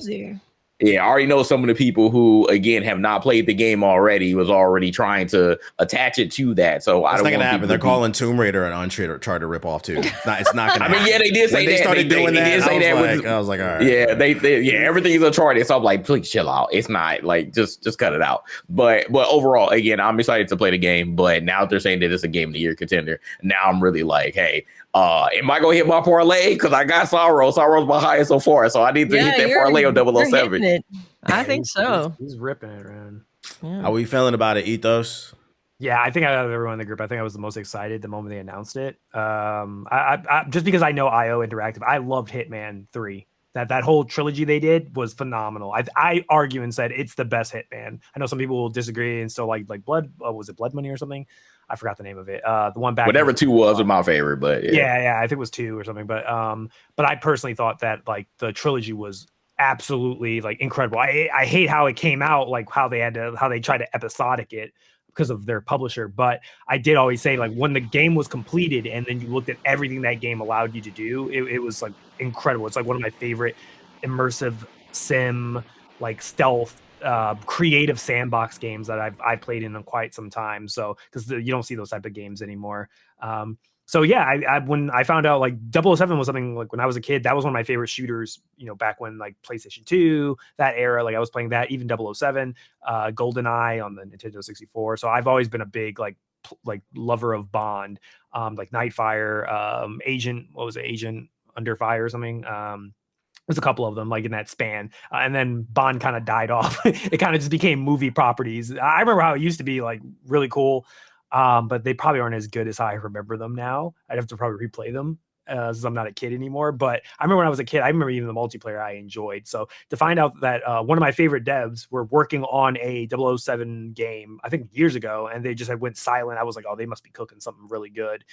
So to see what it's ended up becoming doesn't really shock me. I think it makes sense because I feel like they understand that Hitman only has a certain amount of market space. That like a lot of like what you're saying, TBH, I don't think a lot of ball and gun gamers would be into Hitman necessarily, even though he has a gun, because I think of it as it is the thinking man's sort of shooter. It's not really a shooter where you run around just take a gun out and just start shooting people like you absolutely cannot be reckless in Hitman. You have to actually methodically think through how you're going to try and assassinate your target, and you have to be like really quick on your toes. But I think that's probably why the whole idea of like, okay, let's get the person who worked on Arkham. I think it is the person that worked on the Arkham combat system back in the day. I think it's the same developer. I think I saw somebody online point that out. So I think that's where that DNA is coming from, is that, that and a mix of Uncharted 2 with like the sort of like action set pieces and stuff like that, which makes sense for, 007. So I feel like that allows it to expand its like reach to potentially get a lot more people to want to buy the game. Because I feel like, I think specifically IO, like they need a big game, like a big successful game like launch with like a lot of people picking up a copy. And I think like right now from what they've shown, I wouldn't be shocked if this game ends up selling like a lot of copies. Like it ends up being. It has the crossover appeal between the gameplay and 007. Like, come on. Yeah. So I do agree with what you're saying. Like I do think that like obviously this is perfect for, and I partly agree also about like the whole Uncharted comparison of like I do think that this will grab a lot of those like Sony gamers, but really they only play live service. Like they only. So the majority of them. 9 of the top 10. 9 of the top 10 best-selling PS5 games last year were live service, with the exception, I think, being Ghost of Yote. I ain't saying you wrong. They don't want to hear it though. Yeah, they don't want to hear it, but I do think that there will be a group of people who will like want to try 007, and I do think the nostalgia factor will work for a lot of people who played it as kids, will want to just play it just because it's 007. So I think they're hitting on multiple areas where I think, and it has that kind of what you said, that cinematic sort of like, oh, this is like that cinematic Sony presentation. It's easily digestible. Yeah, very easy to digest. I will say like the moment like for me, like when I was watching it, I kind of was like, okay, this is par of the course of what I was expecting. Like I was expecting like a Hitman type of like semi-open experience where there'd be parts. So when they showed it the first time, I was like, okay, this is exactly what I'm saying, what I was expecting. But then when I watched the new trailer and they brought up the bluff system, that's when I was like, okay, now that's cool. That's cool as hell. I was like, okay, now that's something unique. And I was like, okay, now that's some like that cool DNA that like that's Bond. That is distinctly only something you could do in a 007 game. So like it really pushes that like charisma aspect that Bond has to make it where you don't the way you what do kids call it now, rizzing, the charisma. Basically you can use your charisma as a tool, as a weapon. It doesn't necessarily, you don't have to use your gun to get into every sort of like location that you need to get into. You can kind of talk your way out of situations and talk your way into places. So I thought that was a really cool like game design thing that I have not seen a game, I think, in a long time even attempt. No, PC Gamer said you're wrong. No more of that. Bro, I don't even talk about that. I saw JG's tweet. I literally was like, what is JG? I was like, what the hell is this man talking about? And I clicked the link to the article thinking like, oh no, he's gotta be, embellishing on this. And I read, I was like, what is this cuck? What is this ass article I'm reading, bro? Who wrote this, bro? I was like, we act like James Bond is like in every, like you act like he's been in video games like every couple of years. Like he's not. There's not many. It'd be like you complaining about playing Ezio in Assassin's Creed because he's too suave. And he's womanizer.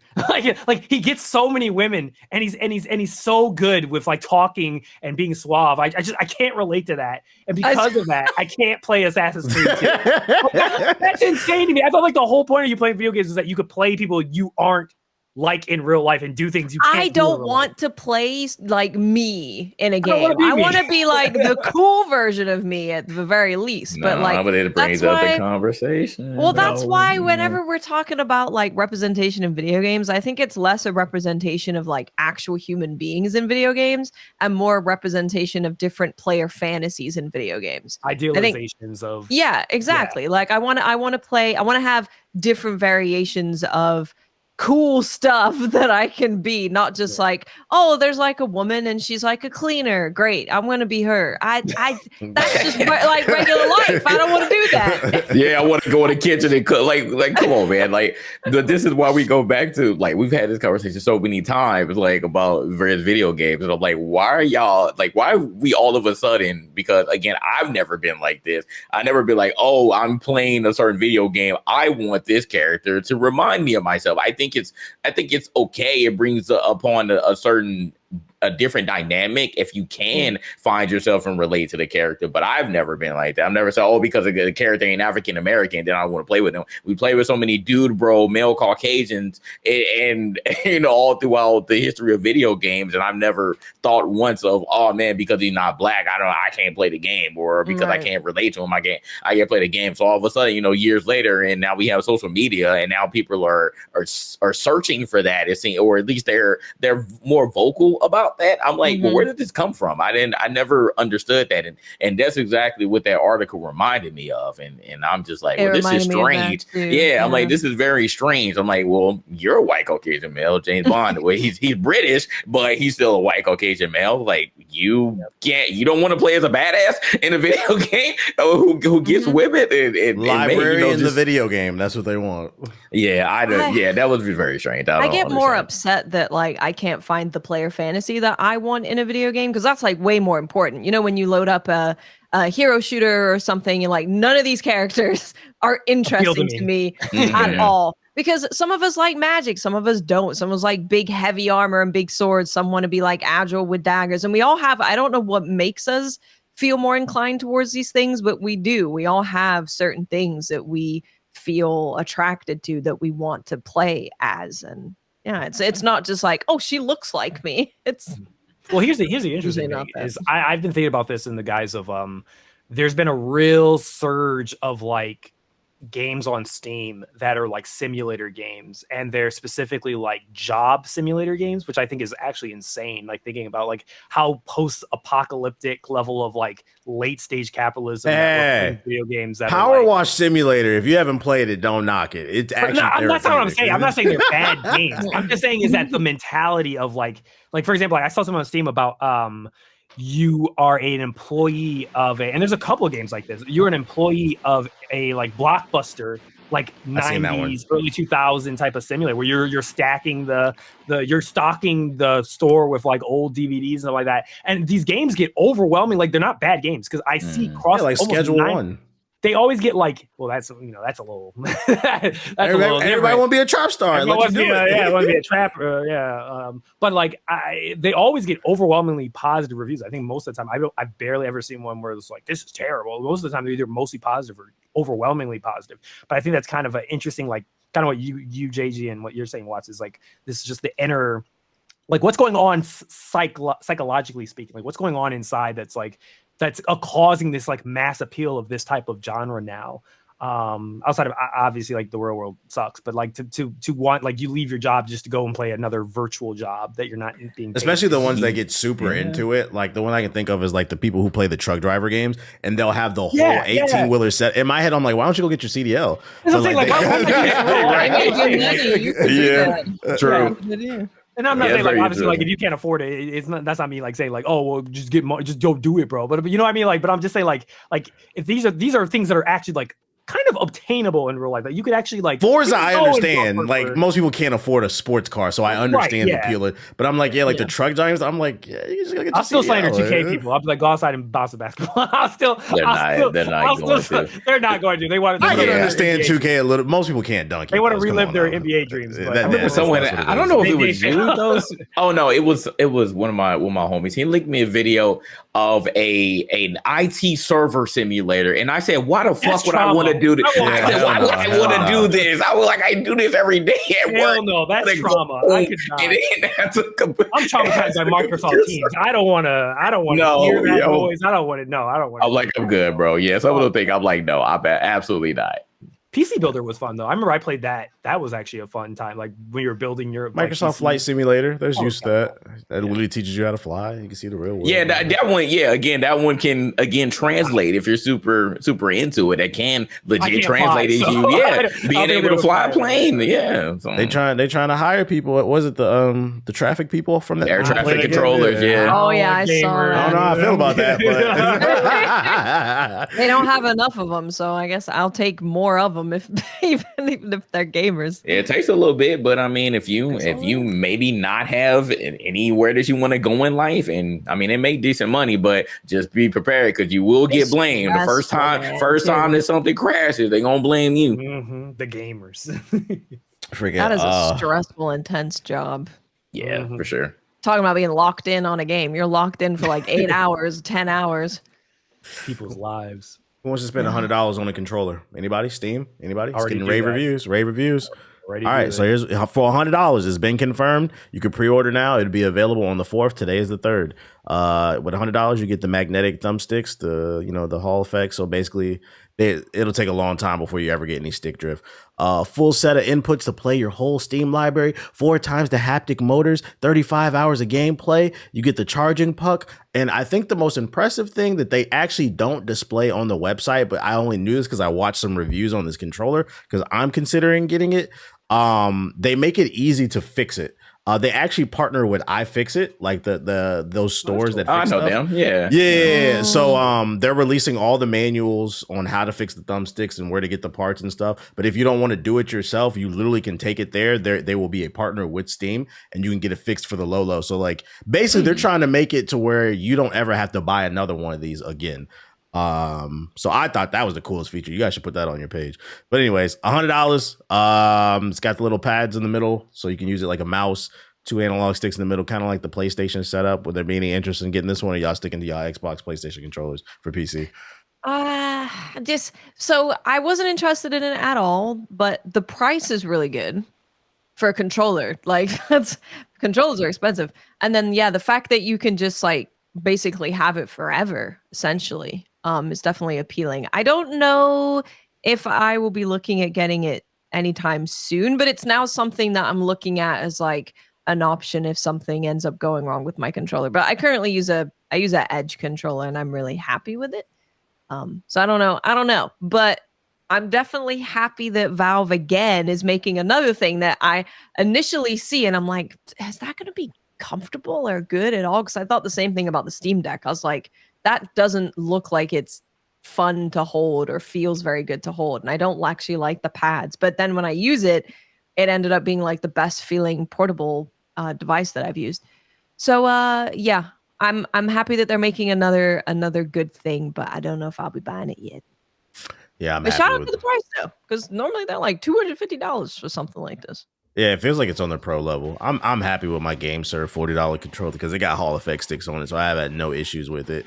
But if it never does break down, maybe. I think my main concern is I want to touch it. It's the stick setup. I don't like the way it's set up like the PlayStation. I like the diagonal setup like the Xbox. It'd be cool if you could reconfigure it to move the analog sticks how you want. So like I don't know, be more modular. Yeah. I think I would like that too. Yeah. Maybe if like I don't know if they had it at Best Buy or these iFixit stores that you're partnering with, it'd be nice to be able to let consumers get their hands on it and feel it, because I can't tell if I'm gonna like this or not. I just don't like that thumbstick. My head is telling me I wouldn't like it based off the PlayStation setup.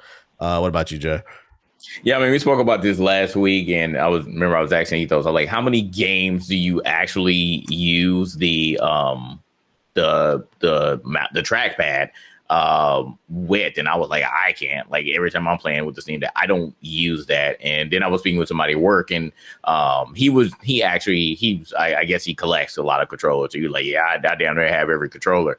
And I asked him about the previous Steam controller, and he was like, I actually like that. And I was like, well, that controller was very polarizing because I don't recall too many people liking that one, but he said he liked that one too. So he's going to get this one. And he was like, yeah, I really enjoy it. And so I asked him the same question. I was like, how many games do you actually use the trackpad for? He was like, not too many. So like for me personally, I'm like, it's there. Like, but even on the Steam Deck, I don't really use those options unless I have it in desktop mode. in order to move around. So for me, I'm just like, do I need it? Will I see myself using all of these features? Probably no. And right now, I just have no need for it. I don't need another controller, but maybe down the line in the future, maybe I will see a use for it because it is more pro style. And even though the price is $99, when I reword it, so I'm like, okay, this is more pro style rather than just a standard controller, then it seems more appealing for me to get it at that price point rather than just say forget it, because a standard controller now was like what, $70, $80 when we looked it up, and I was like, damn, like this is only 15. Yeah, and when I looked it up, I was like, because I haven't bought a controller in a while, and we looked it up on Gamestop, I was like, damn, like these controllers really are expensive. I'm like, they cost more than video games now. So I'm like, wow, that is really insane to think about. So when you again put all of these factors into your mind, then it doesn't seem so bad for them charging $99. So we'll see. But I think that overall, this is a step up, in my opinion, from the last controller. I just didn't like the way that the last controller looked. Them big ass circles. It had the big circle on the top left, and I don't know. It just didn't look appealing, and I was like, well, what am I going to use this for? Like, just instead of the regular thumbsticks. But now this one has thumbsticks, and again, it's more akin to the Steam Deck, so it will be something that I would be more used to holding in my hands and trying. But I have no need for it right now. So I'm probably like UTV. It's like if I can go into the store and actually hold it in my hands and try it out, then that would probably entice me more to purchase it. But I'm not getting it anytime soon. I'm definitely not getting it day one. I have no need for it. Any interest in Ethos? Are you about to show your ultra modded pro controller? Your with the back pedals and the turbo mode. Wukong exclusive 8-bit do ultimate 2C wireless controller for PC with Android with Hall effect joysticks and triggers at 1,000 hertz polling rate. Is that actually Black Myth Wukong themed? Yeah, it was on sale. It looks better than the game. Yeah. It's damn, bro. I use that game for so many things now. I'm like, I don't want to be like the Black Myth community, I don't want to do what I'm talking about, being a chatter on Twitch. Oh, man. I don't want to be a Black Myth chatter. I don't want to be that level of delusional. So much delusion we can go through. A Call of Duty movie is coming, and the person who's in charge of directing the film is in a bit of hot water. Because they recently dug up some dirt on him from a 2013 interview from a former movie that he did called American Manhood. And he gave some quotes about gamers. And in specific, he said, when it comes to gamers, he thinks they are pathetic. It's just keyboard courage. Can't stand it. The only people that I give Call of Duty a get out of jail free card to is the military. They're out there serving and they're bored and they just want to entertain themselves. Okay, maybe kids. Then he goes on to say, I think anyone who sits around playing video games for hours is weak. Get out and do something. Now this person is in charge of making the Call of Duty movie. Some people are arguing this was 2013. Time has passed. Maybe his stance has changed. But some people are also concerned because at this age, you can't teach an old dog new tricks. A middle-aged man. Would you be worried about it, Watts? Were we worried about the Call of Duty movie?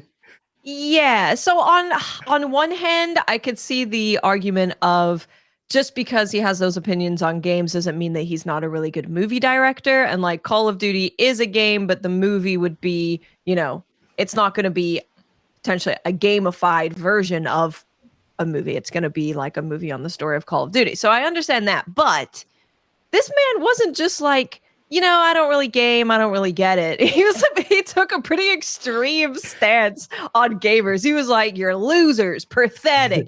Do something with your life." It's a pretty extreme stance, and like we've seen with TV directors and movie directors before, when they're making gaming properties as a different medium, that they don't just. They have this weird thing of like, well, it's a game, so it's beneath me. So I'm like not going to play it and no one's going to play it. I'm not going to look at it because it's a video game. And I think that mentality is very dangerous when it comes to making something into a movie. That's the thing that would concern me, is if he is still in that frame of mind of gaming is pathetic and gamers are pathetic, I'm going to make Call of Duty way better and not listen to the source at all. That would concern me, because I think if you ever want to take a gaming IP and turn it into a different medium, the reason that you're doing that, I would hope, is that you're wanting to tell the story. You think the story is worth telling, and you want to use your expertise to tell that story.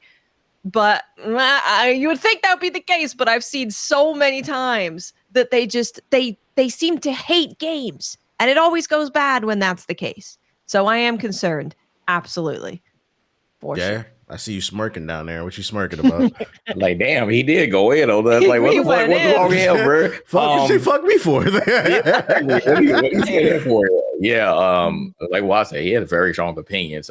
You know what I think happened? I think he did play Call of Duty one day, specifically Modern Warfare. I think he got called the N-word in one of them lobbies. He probably, of course, he not black, but he probably got called the N-word. He probably did something. He was like, you know what, fuck y'all. Like, like only y'all are pathetic, man. Go outside. He was like, I've been with real Navy SEALs because I did another movie and I hung out with them. And y'all ain't shit because you're not going out and serving for your country. Like, so I think something happened, man. Somebody pissing his cereal. Something happened that made him like this, because there's no way you have these strong opinions and like something didn't occur involving video games or something involving somebody around you that would have you just crapping on people who play video games like this. Like, again, that's like he could say something simple, but he got into real detail on why he doesn't like people to play video games or sit around playing video games for 4 hours specifically. He said 4 hours. So and he was only, because he's 62 right now. So in 2013 he was almost 15. He was middle age shit. Yeah, it's not like he was 20, you know. Yeah, I was a teenager. He was 49. So yeah, because 2020. Yeah, so yeah, you still an older man. So like I said, I don't know what's going on, but I agree with Wisely. When we spoke about this before, when it first got announced, I'm like, well, what Call of Duty are you going to do? People don't revere Call of Duty as far as the story is concerned like that. It's not going to be one of those sacred, like, again, akin to the Mass Effect misinformation that we were speaking about. Mass Effect is a whole totally different subject. You mess with Mass Effect there, you go have some people on your ass. Call of Duty is something that you could get away with not follow with any of the stories, whether it's the Treyarch stories or the Infinity Ward story. So, I mean, he can tell you to do whatever the fuck he wants, but I still would like to know, like, where he's going to go. But now, after seeing these statements, I'm like, he's definitely not going to be following any Call of Duty video game out there. I don't think that he's going to be like, hey, I'm a changed man 13 years later, and I don't care about I don't have these same opinions about people who play video games. Those same kids are now teenagers or grown men now, 13 years later. So I don't know if that'll change your mind, but I don't think you go change the mind on that. However he felt 13 years ago, he's just going to make the damn movie and then just hope it makes a massive profit. And he's not going to care what anybody has to say about it. He probably has never even played any of the Call of Duties, nor does he care about it. So, yeah, I would say this is a red flag. Not just because of his quote, but it's a couple things. Kind of like what you said, Jay, where it's like, which Call of Duty are you adapting? There's really not that many good Call of Duty stories. They're kind of just okay stories for the most part that get you from point A to B. So because you're already not working with the strongest source material from a story standpoint, now we have to add in the fact that this man said, fuck that game. I'm like, this sounds like a recipe for disaster for me. So I think I'm out on this one. Maybe the trailer, I'll reserve it until I see the trailer, but I'm not going to hold my breath when it comes to this movie. What you think, Ethos? I mean, he might just make it good out of spite. That's like, you know what? See? Yeah, just out of spite. Like, I'll make it so good that it'll outshine all the video games to prove that video games are inferior to the movies. Like, he could take that type of approach, or it could just be well, I'm broke, I need some money, so I don't give a fuck. I want to take the gamers' money. Call of Duty, guys. Ding, ding, yeah, not really care about anything, because there's some people who they'll take an IP and they won't care anything about it, and then they'll actually produce something that's better than the source material. Incidentally, people are like, oh, okay, that was pretty cool, and then it could also go worse. But the difference, I think, is the source material. Call of Duty, I'm not gonna lie to you, Call of Duty is not a piece of source material that is like, oh my lord, peak fiction or something that I'm really gonna be like like how Mass Effect is, where I'm going to be like hyper analyzing every single like frame that you show me. I don't think Call of Duty fans are like that. I think they're just gonna like, as long as you got some explosions, maybe you have a character reference from like the actual TV show, or maybe there's some like innuendo messaging behind like what the games do. Then I think people will mostly be satisfied. But I just have a sinking suspicion. I don't think I perceive a lot of Call of Duty players being really movie savants. I just don't perceive them as people going out to the movies to watch Call of Duty the movie. So yeah, like you think a huge Call of Duty fan wherever you are, again, story wise, not the multiplayer. You think a huge Call of Duty fan, whichever one you play, was like, man, I'm really excited for that Call of Duty movie. Like, I just don't know. You know what'd be funny?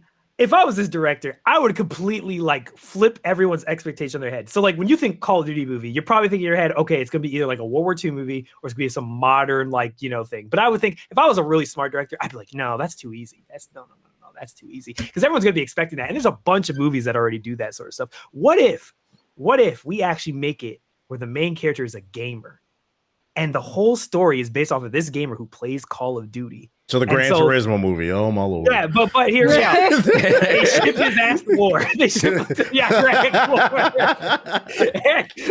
and he uses his Call of Duty knowledge to help fight in the Middle East. And he comes back a warrior. Now that's propaganda. I don't know. Get out there for your country, boy. Yeah. But that's something that I would not put past in this day and age. That's something, unfortunately, I would not put it past them to do. You're basically proposing the bleed over effect from Assassin's Creed. Yes. You're like, wait a minute. He told me to pull out my pistol because that's faster than reloading. Like, it actually saved his life. The fuck out of here, bro. That should be so stupid. It could be so bad it'd be good. That'd be funny. Yep. That's the Call of Duty news I got for you. What's the names? Plague's Tale, the third game. Renaissance. It's real. I didn't think this game was coming out this year because we've heard nothing about it. And then out of nowhere on the timeline, our boy, shout out to Okami13, he gave a summary of what they posted on their official blog. Basically saying the game is a prequel set 15 years before Requiem, which, by the way, if you have not played a Plague's Tale Requiem, that person would have been my game of the year if it did not come out the same year as Elden Ring. It was just, that was a strong second too. You play as a pirate. It's gonna have swords, daggers, parries. There's a time shifting mechanic. I'm just happy to know that this game is coming out. I didn't think it was coming out, and now that we know that it is coming for 2026.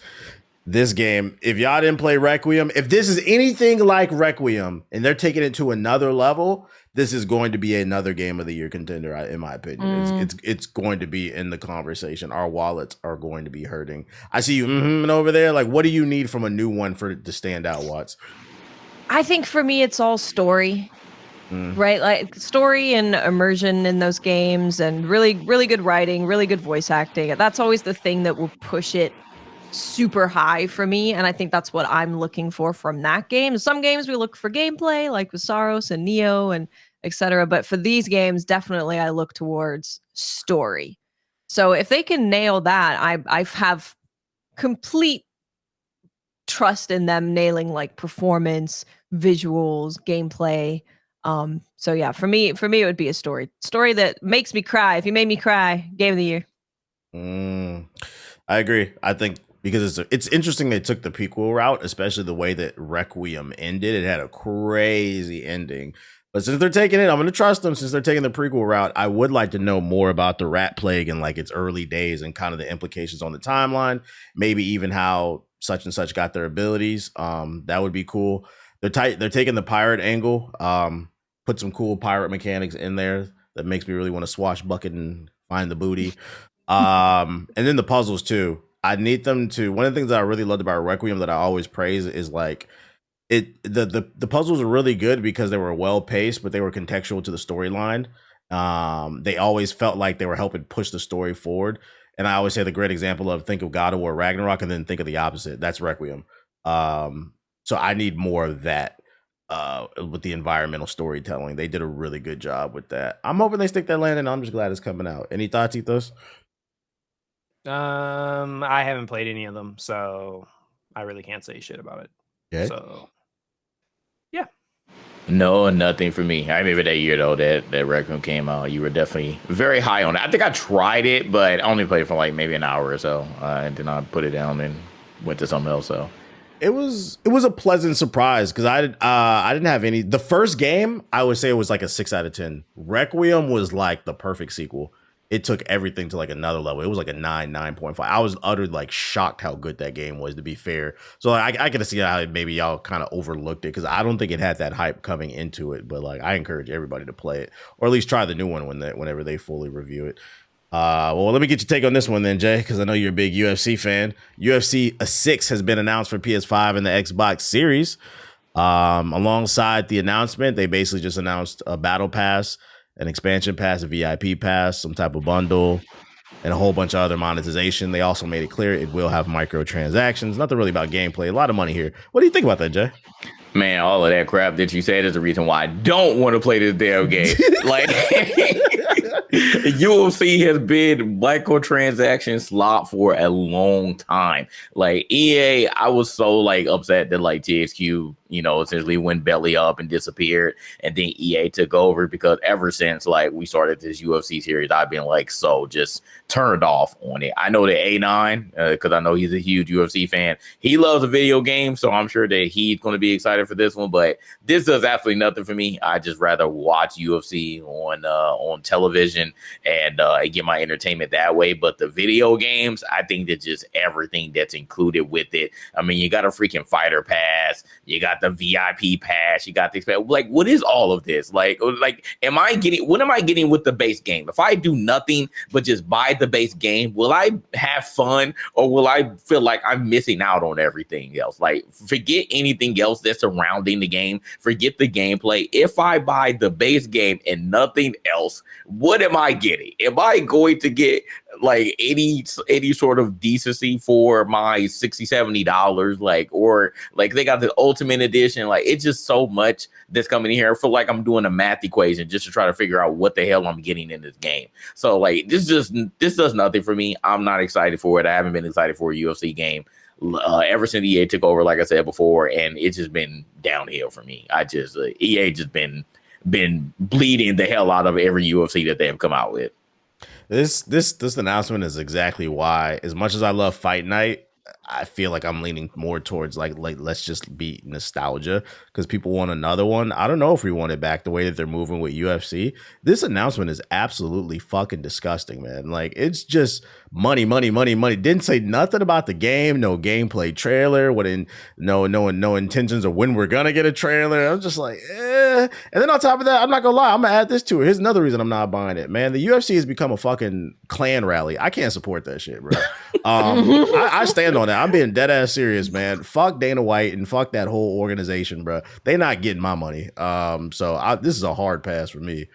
No, thank you. Yeah. I'm not mad at you. And then they're about to have that UFC 250 event at the White House coming up here. So, Trump has been in bed with the UFC and now TKO, they're with the WWE for a long time. He actually goes to the event. So, that's why he doesn't get booed.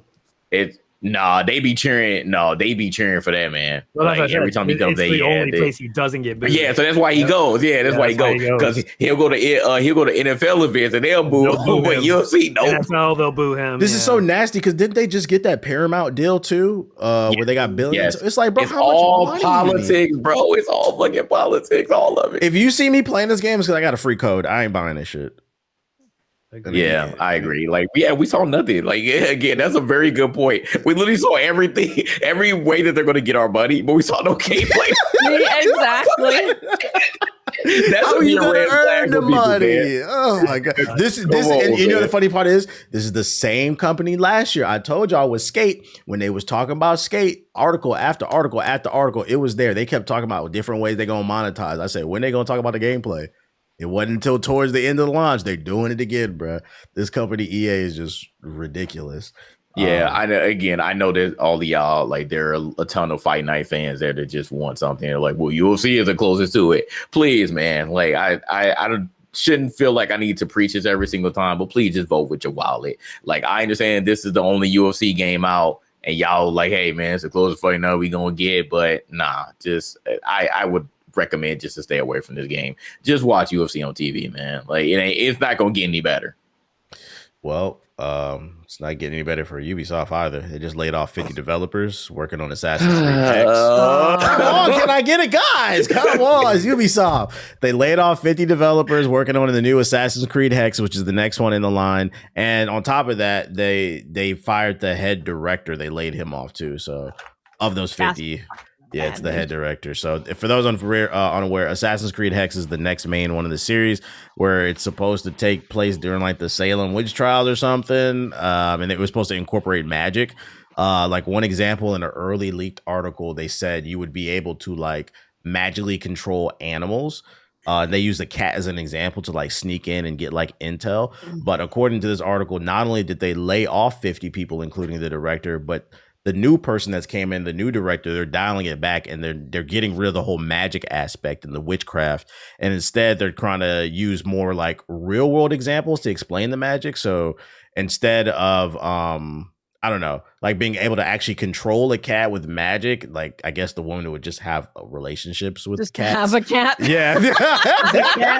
Okay, so you can't control the cat anymore, but you have a cat near you. Okay. Yeah, I read this. I'm gonna be honest. I didn't even beat Assassin's Creed Shadows. Like 70 hours, I just couldn't do it anymore. I was like, bro, it's not interesting enough. I think I'm off the Assassin's Creed train finally. As much as I love this series, unless the trailer just absolutely wows me, because Justin Bieber did say, to be fair, never say never. But I'm leaning towards 90%. I think I'm about retired off Assassin's Creed. I just can't do it no more.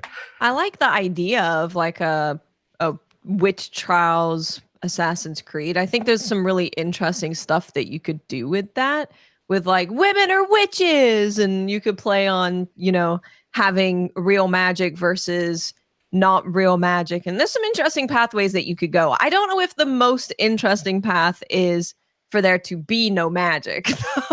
Right. I think it could be kind of cool if you're, you know, she's hiding the fact that she's able to do all these magic things in order to not be a part of the witch trials or something. Yeah, that's why the director got fired. He made the main character a woman. Not gonna work. This game is not gonna work. That's exactly why. Ubisoft, this game is definitely going. Ubisoft tell you about why they didn't do Freeze and Cry. Same thing. They said it's politically toxic right now. They don't want to. Ubisoft's recent best character is Cassandra, in my opinion. I don't know what their fucking hatred is, man. No, they just don't want to deal with Cassandra was so well written. They wrote off Damios. I don't know if y'all know that, but they say Cassandra is canon now. Like the other dude doesn't even exist anymore. Like so. Well, good. Yeah, that's good. But yeah, I don't know. This. I feel like this game, whatever state that it ends up in, if it even comes out, I'm sure they will solve because they want their money, so they're going to come out with something. But we'll have to see what state that it's in. But this time period is very interesting because I feel like this brings out the most like misogynist men that you could ever think of during the witch trials. Literally, quite literally. Yeah, bring out the most misogynist men. So like, I wonder, like, do y'all really want to go their route? And I feel like that's a reason why they're like, oh, we need to maybe rethink this. Shit. But yeah, but I think this period though, if they I want them to go full fledged with it, but this whole laying off 50 developers, including the lead developer, a huge red flag. Like Ubisoft, can we just figure it out? I'm so tired of talking about y'all in a negative manner. Like, can we just come out with the damn game and there like not being an issue surrounding it? But this is going to like bring two people together, the misogynists who are like, man, I like all the witch trials, like F all the women, and then you gonna have the other people that like, why do I want to play as the woman main protagonist too? So they're just going to be clashing together. Just come up like I know y'all don't want to deal with that. So I think that's why y'all like trying to refigure it out. But I think you're going to be taking away what sounds like would be a very interesting element to a character, let alone be an Assassin's Creed character. So I want to see this, but it sounds like y'all aren't going to go that route. So we are just going to wait and see. I'm not off the Assassin's Creed bandwagon like TBH is. I want to see what this is going to turn out to be. But yeah, it's just not good hearing this news when we haven't even seen anything about the damn video game yet. Here's an odd take. I think instead of spending on that money on that production they did a couple weeks ago to reveal Assassin's Creed Black Flag Resynced, getting the production crew, the writing, getting all those people on camera, the lighting, instead of spending money on that, why don't you use that to keep some of these developers? Because I'm going to be honest, I don't think Resynced is going to save the company. So why did you even, like, that could have been a simple YouTube trailer. I don't understand why they did all press conference for that. Like it's a brand new game. Yeah. I don't think this needs a Nintendo Direct. Let's focus on, because I do like the idea of the magic thing. It is very different. And like it's not Assassin's Creed, but I'm gonna be honest, as long as it's fun, because I get why people didn't like Odyssey, but the game was fun to me, and that's all that matters. But now they talking about well, she's not gonna have magic. She's just gonna be a crazy cat lady. All right, bro. Yeah. Exactly. I'm good off that.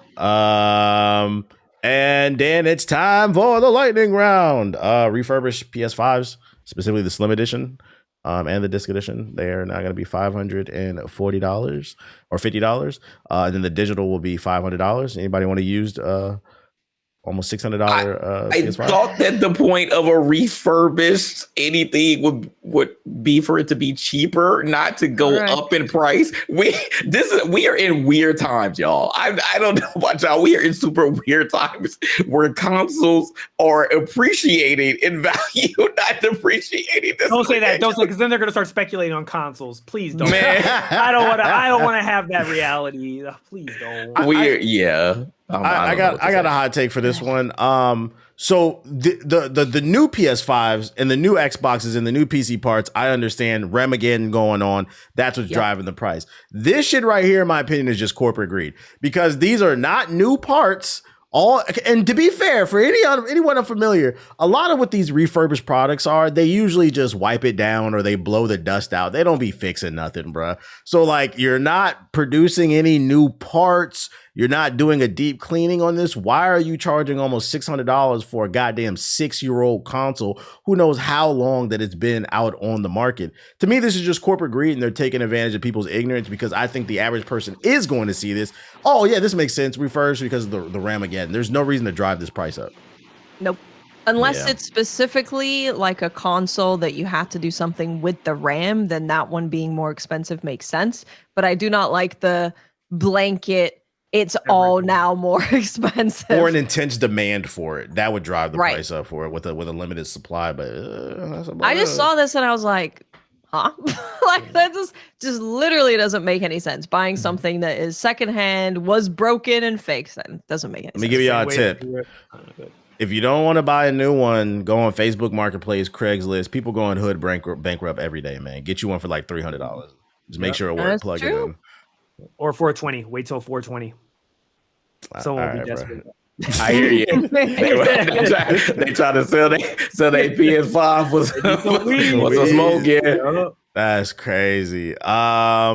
What's the name? The Hulk and Shuri were announced for Marvel Token, the upcoming fighting game later in this year. A lot of people were very receptive to the Hulk, but there's a bit of controversy around Shuri, which is what's the name? T'Challa's sister, who becomes the Black Panther in the comic books. Also, she does in the movie, R.I.P. Chadwick Boseman. In my humble opinion, I think that's why they probably did it. They probably were thinking, oh, she was in the recent movie. It's a recent thing, so we'll just put, I don't think it was that deep, but a lot of people actually really pissed about this. Any insight? Really? Oh, T'Challa fans might be the new age blacks, the new age racists. I seriously am like, yo, these people are crazy. Like, the way they get mad at any time T'Challa's not picked for something, it's Shuri or not picked at all. Like, they will just go full on, like, straight up treat like just another black person like it's straight up racism that he's not picked, or that it's some great replacement theory about black men just being replaced and just being gone. I'm like, this is not the same. I don't know what y'all talking about, bro. So so Watts, people are pissed about it, is what he's saying. They're saying that there's 2 black women in the game and there's no black character, and it's like, damn, we can't even get T'Challa. So they're saying that they're trying to erase black men out of this game. I think that's a crock of shit. I don't think so. Yeah, I think it's just that's the way that this character goes, right? Black Panther ends up being Shuri at some point throughout the storyline. So I feel like it's just they were just picking what kind of Black Panther they wanted, and they picked her. It's the most recent one. I personally don't feel like it's that deep. I also think that the character looks really sick, and the moveset looks really dope. So, I don't know. Also, too, I think part of it is they just wanted to sell skins too, but true. Because you already know they're gonna be gooning. So. Yeah. But I'm actually go as far as to call out people. I think the average person is a fraud. I think these are like MCU fans that don't know anything about the characters. Because I'm about to actually be so first and foremost, for the people that are arguing them putting Shuri in the game is trying to erase T'Challa, I'd argue most of you are trying to erase T'Challa. And the reason I say that is, historically speaking, Black Panther has never been a good selling comic book. He was a relatively unknown character until the movie. And to say that they're trying to erase him because he's not in this game is a crock of shit. Next year, there's a Black Panther video game coming out, the Marvel 1947. Also, there's 2 runs of a Black Panther comic book that are out right now. I guarantee you none of you bought it. One of them, he's in space. It's Wakanda Intergalactic. Yeah, I'm on y'all ass because I read. Did any of y'all buy that? I doubt it. I have the 4 series special from back in the day. I doubt it. So he has content out. And he appeared in several other books last year as well. Like Alien vs. Avengers was fucking fire. He led the team. I highly doubt most of y'all bought any of that. And you're saying that they're trying to erase him. He's actually been in a lot of media recently, but the problem is a lot of y'all don't support this shit. So like, maybe they put a game that got canceled. They just got canceled by EA. Hey, talk your shit, bro. It's funny though, because when I first saw this announcement, I thought it was just Shuri. I didn't know that it was Black Panther Shuri. So when I saw that, I was like, oh, what? Why are y'all mad? I'm like, Black Panther's in the game. So it's just because, and again, like Marvel Rivals. Y'all just I know he's in there. I forgot that. What do you mean? You can't say he's trying to be erased. He's in Marvel Rivals, right? He's got a game coming out next year. What do y'all mean? And the funny thing is, Steven brought up a good point. Since Token is again more reminiscent of Marvel vs. Capcom.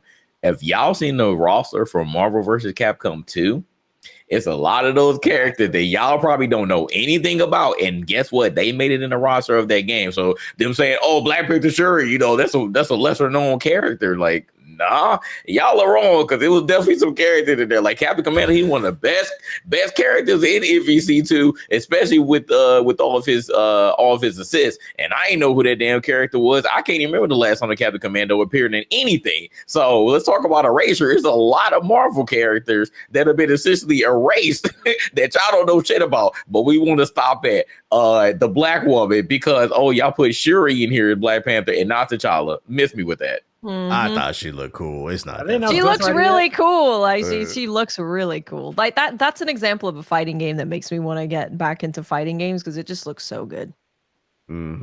Actually, I'm picking it up. It looks good. It looks more my pace than Invincible. It looks slower, more methodical. Positive news. South Korean Prime Minister shouted out the developers of Crimson Desert, Pearl Abyss, saying it's a new chapter for K content. Basically saying, like, you guys remember when Black Myth Wukong came out and the head of the CCP was like, oh, this is a great way to show off the culture of China.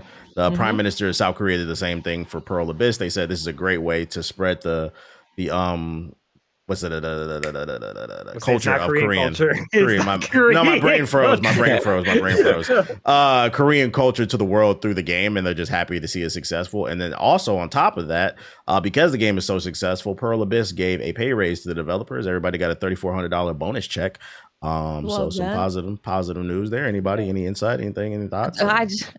We saw the French Prime Minister shouting out Claire Obscure. Basically, every game that does well from every country except America gets a big shout out. If it's in America, you get accused of making people shoot people. So, I was gonna say laid off. They're calling laid off. That too. True. Yeah. Companies are like, we love what you did. You don't have a job anymore. Goodbye. And then the government says you're the reason that our kids are violent.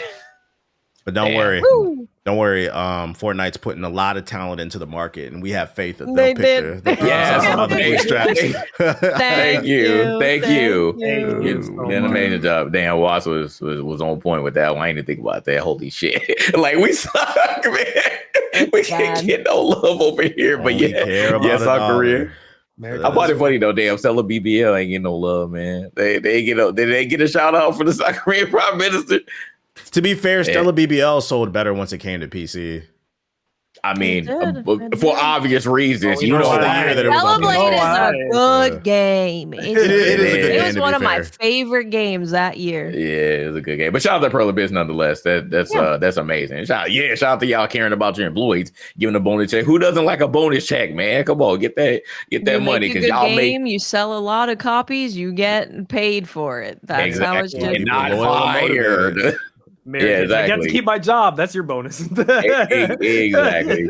Yeah, I guess you can imagine what that does to the people who are remaining at the studio, right? Like if you put out a banging product and it sells a bunch and people lose their jobs, even if you're still there, it makes you not feel very confident in the fact that you're going to still be there. I'm sure it lowers your morale and makes you not want to put your all into making a thing because you're just stressed and worried all the time.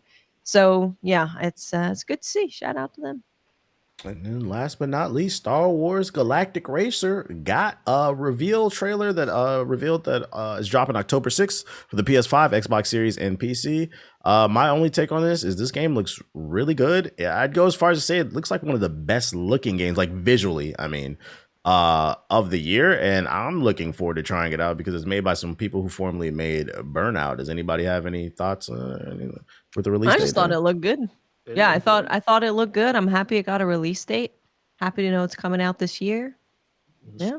The graphics are like, it's like Forza-esque, like the way that like the detail on a racer. I was like, holy, like every preview that we see looks better and better for this game. So it might end up being, sneaky in some of the higher categories, depending on how this game is whenever it releases. So we don't look out for that. Just drop that. Squadrons?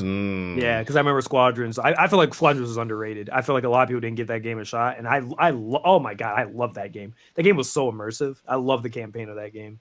Just drop the story trailer because there is a story mode. That's what that's what's really going to sell me. Yeah, drop the story trailer. That's what's going to sell me on it. Other than that, that's all I got on the podcast notes. Y'all got anything else y'all want to add before we wrap this one up? I do. So I don't know if you caught this, but the Take-Two CEO, he was asked about something. Well, first of all, he said that Grand Theft Auto 6 is going to be the best piece of entertainment ever. Better than movies, better than music. I said, oh, there's the glaze. I was like, boy, you're glazing it up, man. The best piece of entertainment.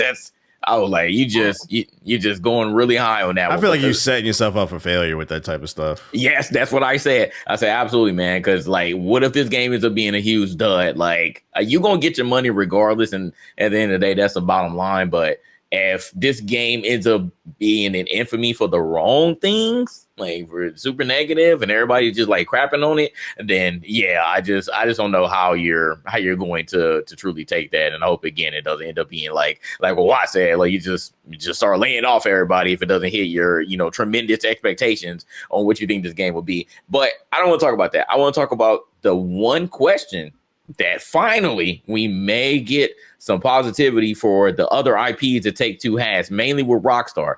The CEO got asked specifically, are you going to do anything else with LA Noire? Y'all remember LA Noire? I love that game.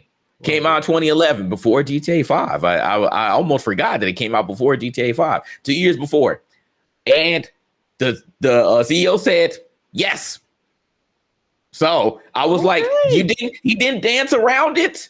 He said, yes. Are you going to do anything else with LA Noire? So I was like, again, don't give me hope. I don't want to get on the cold train with this one. But for you just saying yes and saying nothing else around that, we may get another LA Noire. But one thing he added is he said, we're going to do something. We plan to do something with all of our IPs. So I said, oh, now you're really about to have me reeling here, because if you start touching Midnight Club, if you start touching Bully, if you start touching the Warriors, y'all remember the Warriors? You got some IPs there, Rockstar. So I need for Take-Two to unlock that stuff, pull a Capcom, we might get a new IP. Holy shit. IPs over there. Yeah. And start doing some stuff. Again, GTA does not have to be the only thing that you focus on. Did he say anything about BioShock?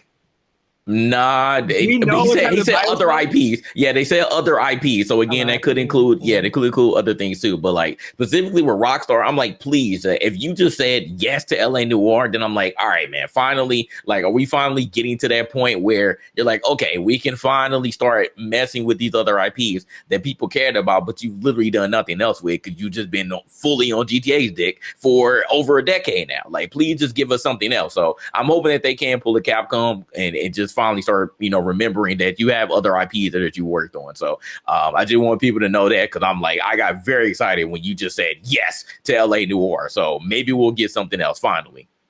I didn't see that one, but I did see another article. I forgot to put it in here since we're talking about Take-Two.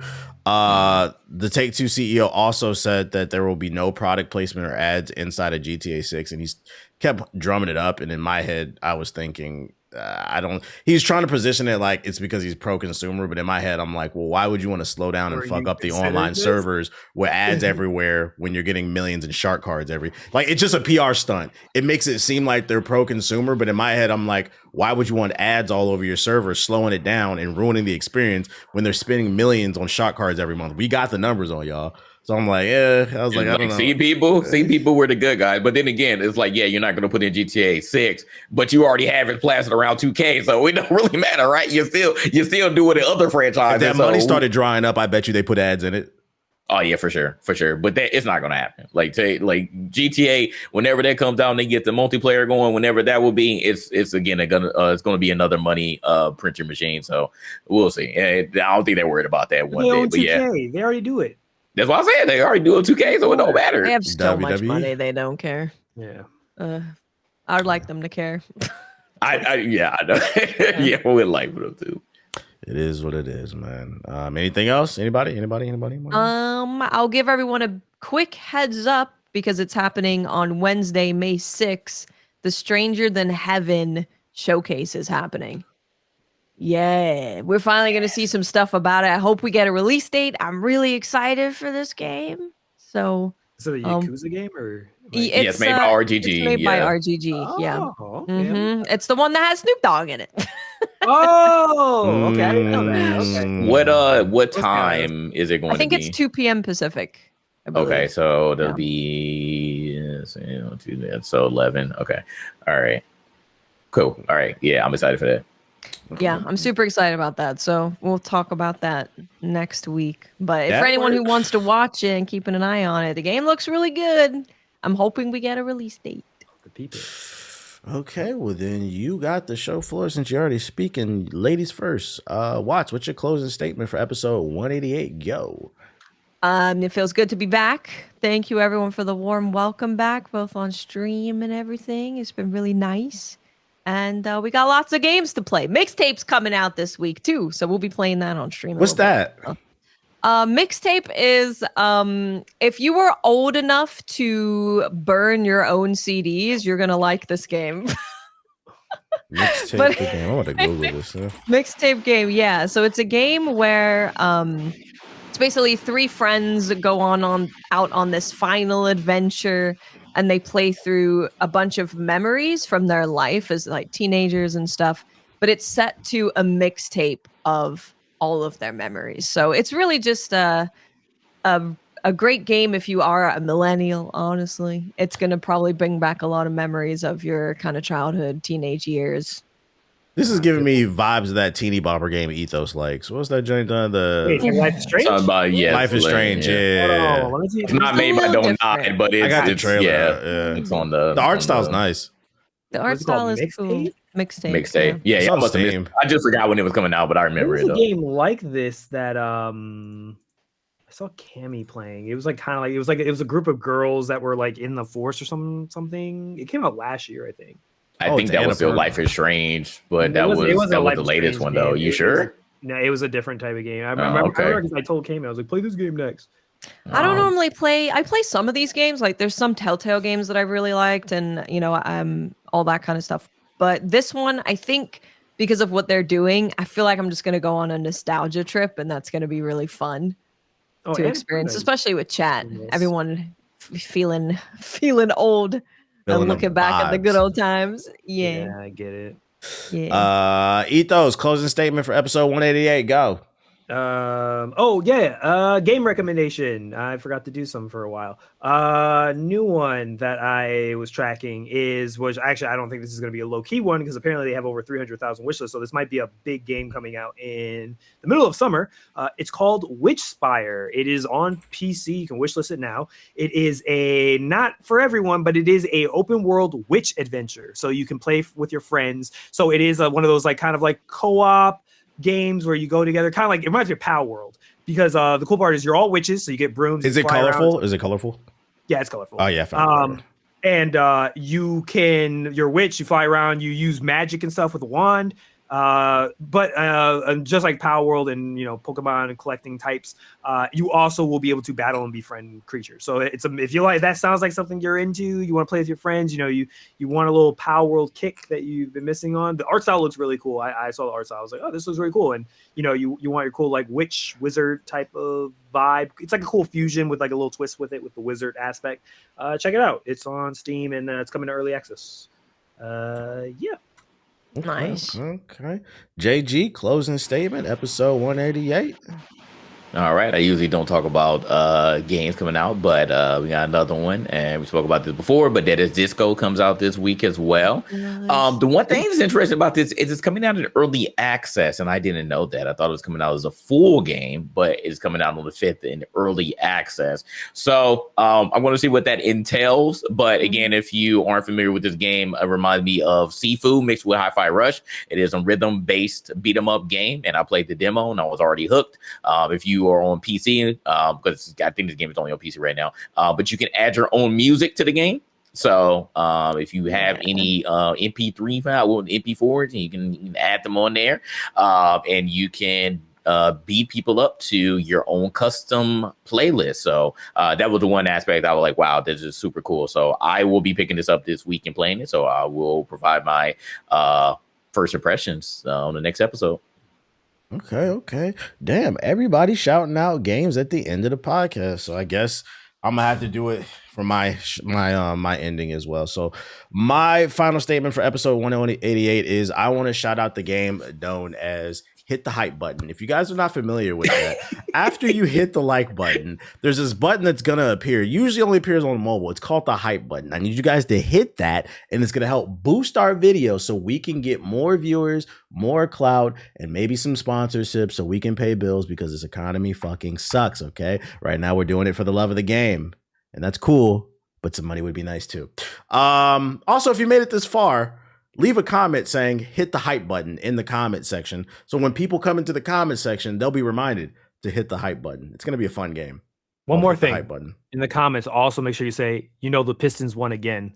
Just put it down there just for me. I appreciate it. Who y'all playing the second round? We don't know yet. I don't think we know. Is it going to be the Raptors? The Raptors. I know there's a game. Oh, Raptors or Cavs. I'm not gonna lie. That could go either way. Who's winning? God damn it. Y'all actually the Cavs won. Y'all are facing the Cavs. It could go either way. Oh yeah, we'll be fine. We'll be fine. I'm not concerned. Okay. Who's the Knicks fighting? They're facing the Sixers. Yeah, let them handle the Sixers. That's gonna be some legendary memes. Philly versus New York. That's a rivalry right there. Yeah. They're gonna kill each other. Philly is already trying to lock them out. They say y'all ain't coming to Philly. They say y'all ain't getting no tickets. Come to our city. Yeah. Y'all trying to do that too. Pistons did that too. Oh yes, of course. It's been a great playoff. Don't worry, the Magic fans were gonna come up there anyways. Ain't no Magic fans around here. Oh, they tried. Okay, they tried, but they ain't deep like that. They ain't about that life. Nope. Okay, dokie, then. Other than that, we appreciate everybody coming through to the show. If you're new, hit the follow button. Thank you to everybody who's I was about to say sub donated. Thank you everybody who hit the like button and the hype button. It's like I'm fucking streaming. You can donate if you want. Actually, yeah, you can hit the one button on YouTube. What's the name? If you're listening, he's ready to go outside. If you're listening on Spotify or Apple, rate the show 5 stars. I'm almost done, dude. He is mean mugging me, bro. Like, come on. Piece of shit. Always talking. Other than that, we appreciate you guys for coming through to the show, and we'll see you next week on the Game Illuminati podcast. Peace.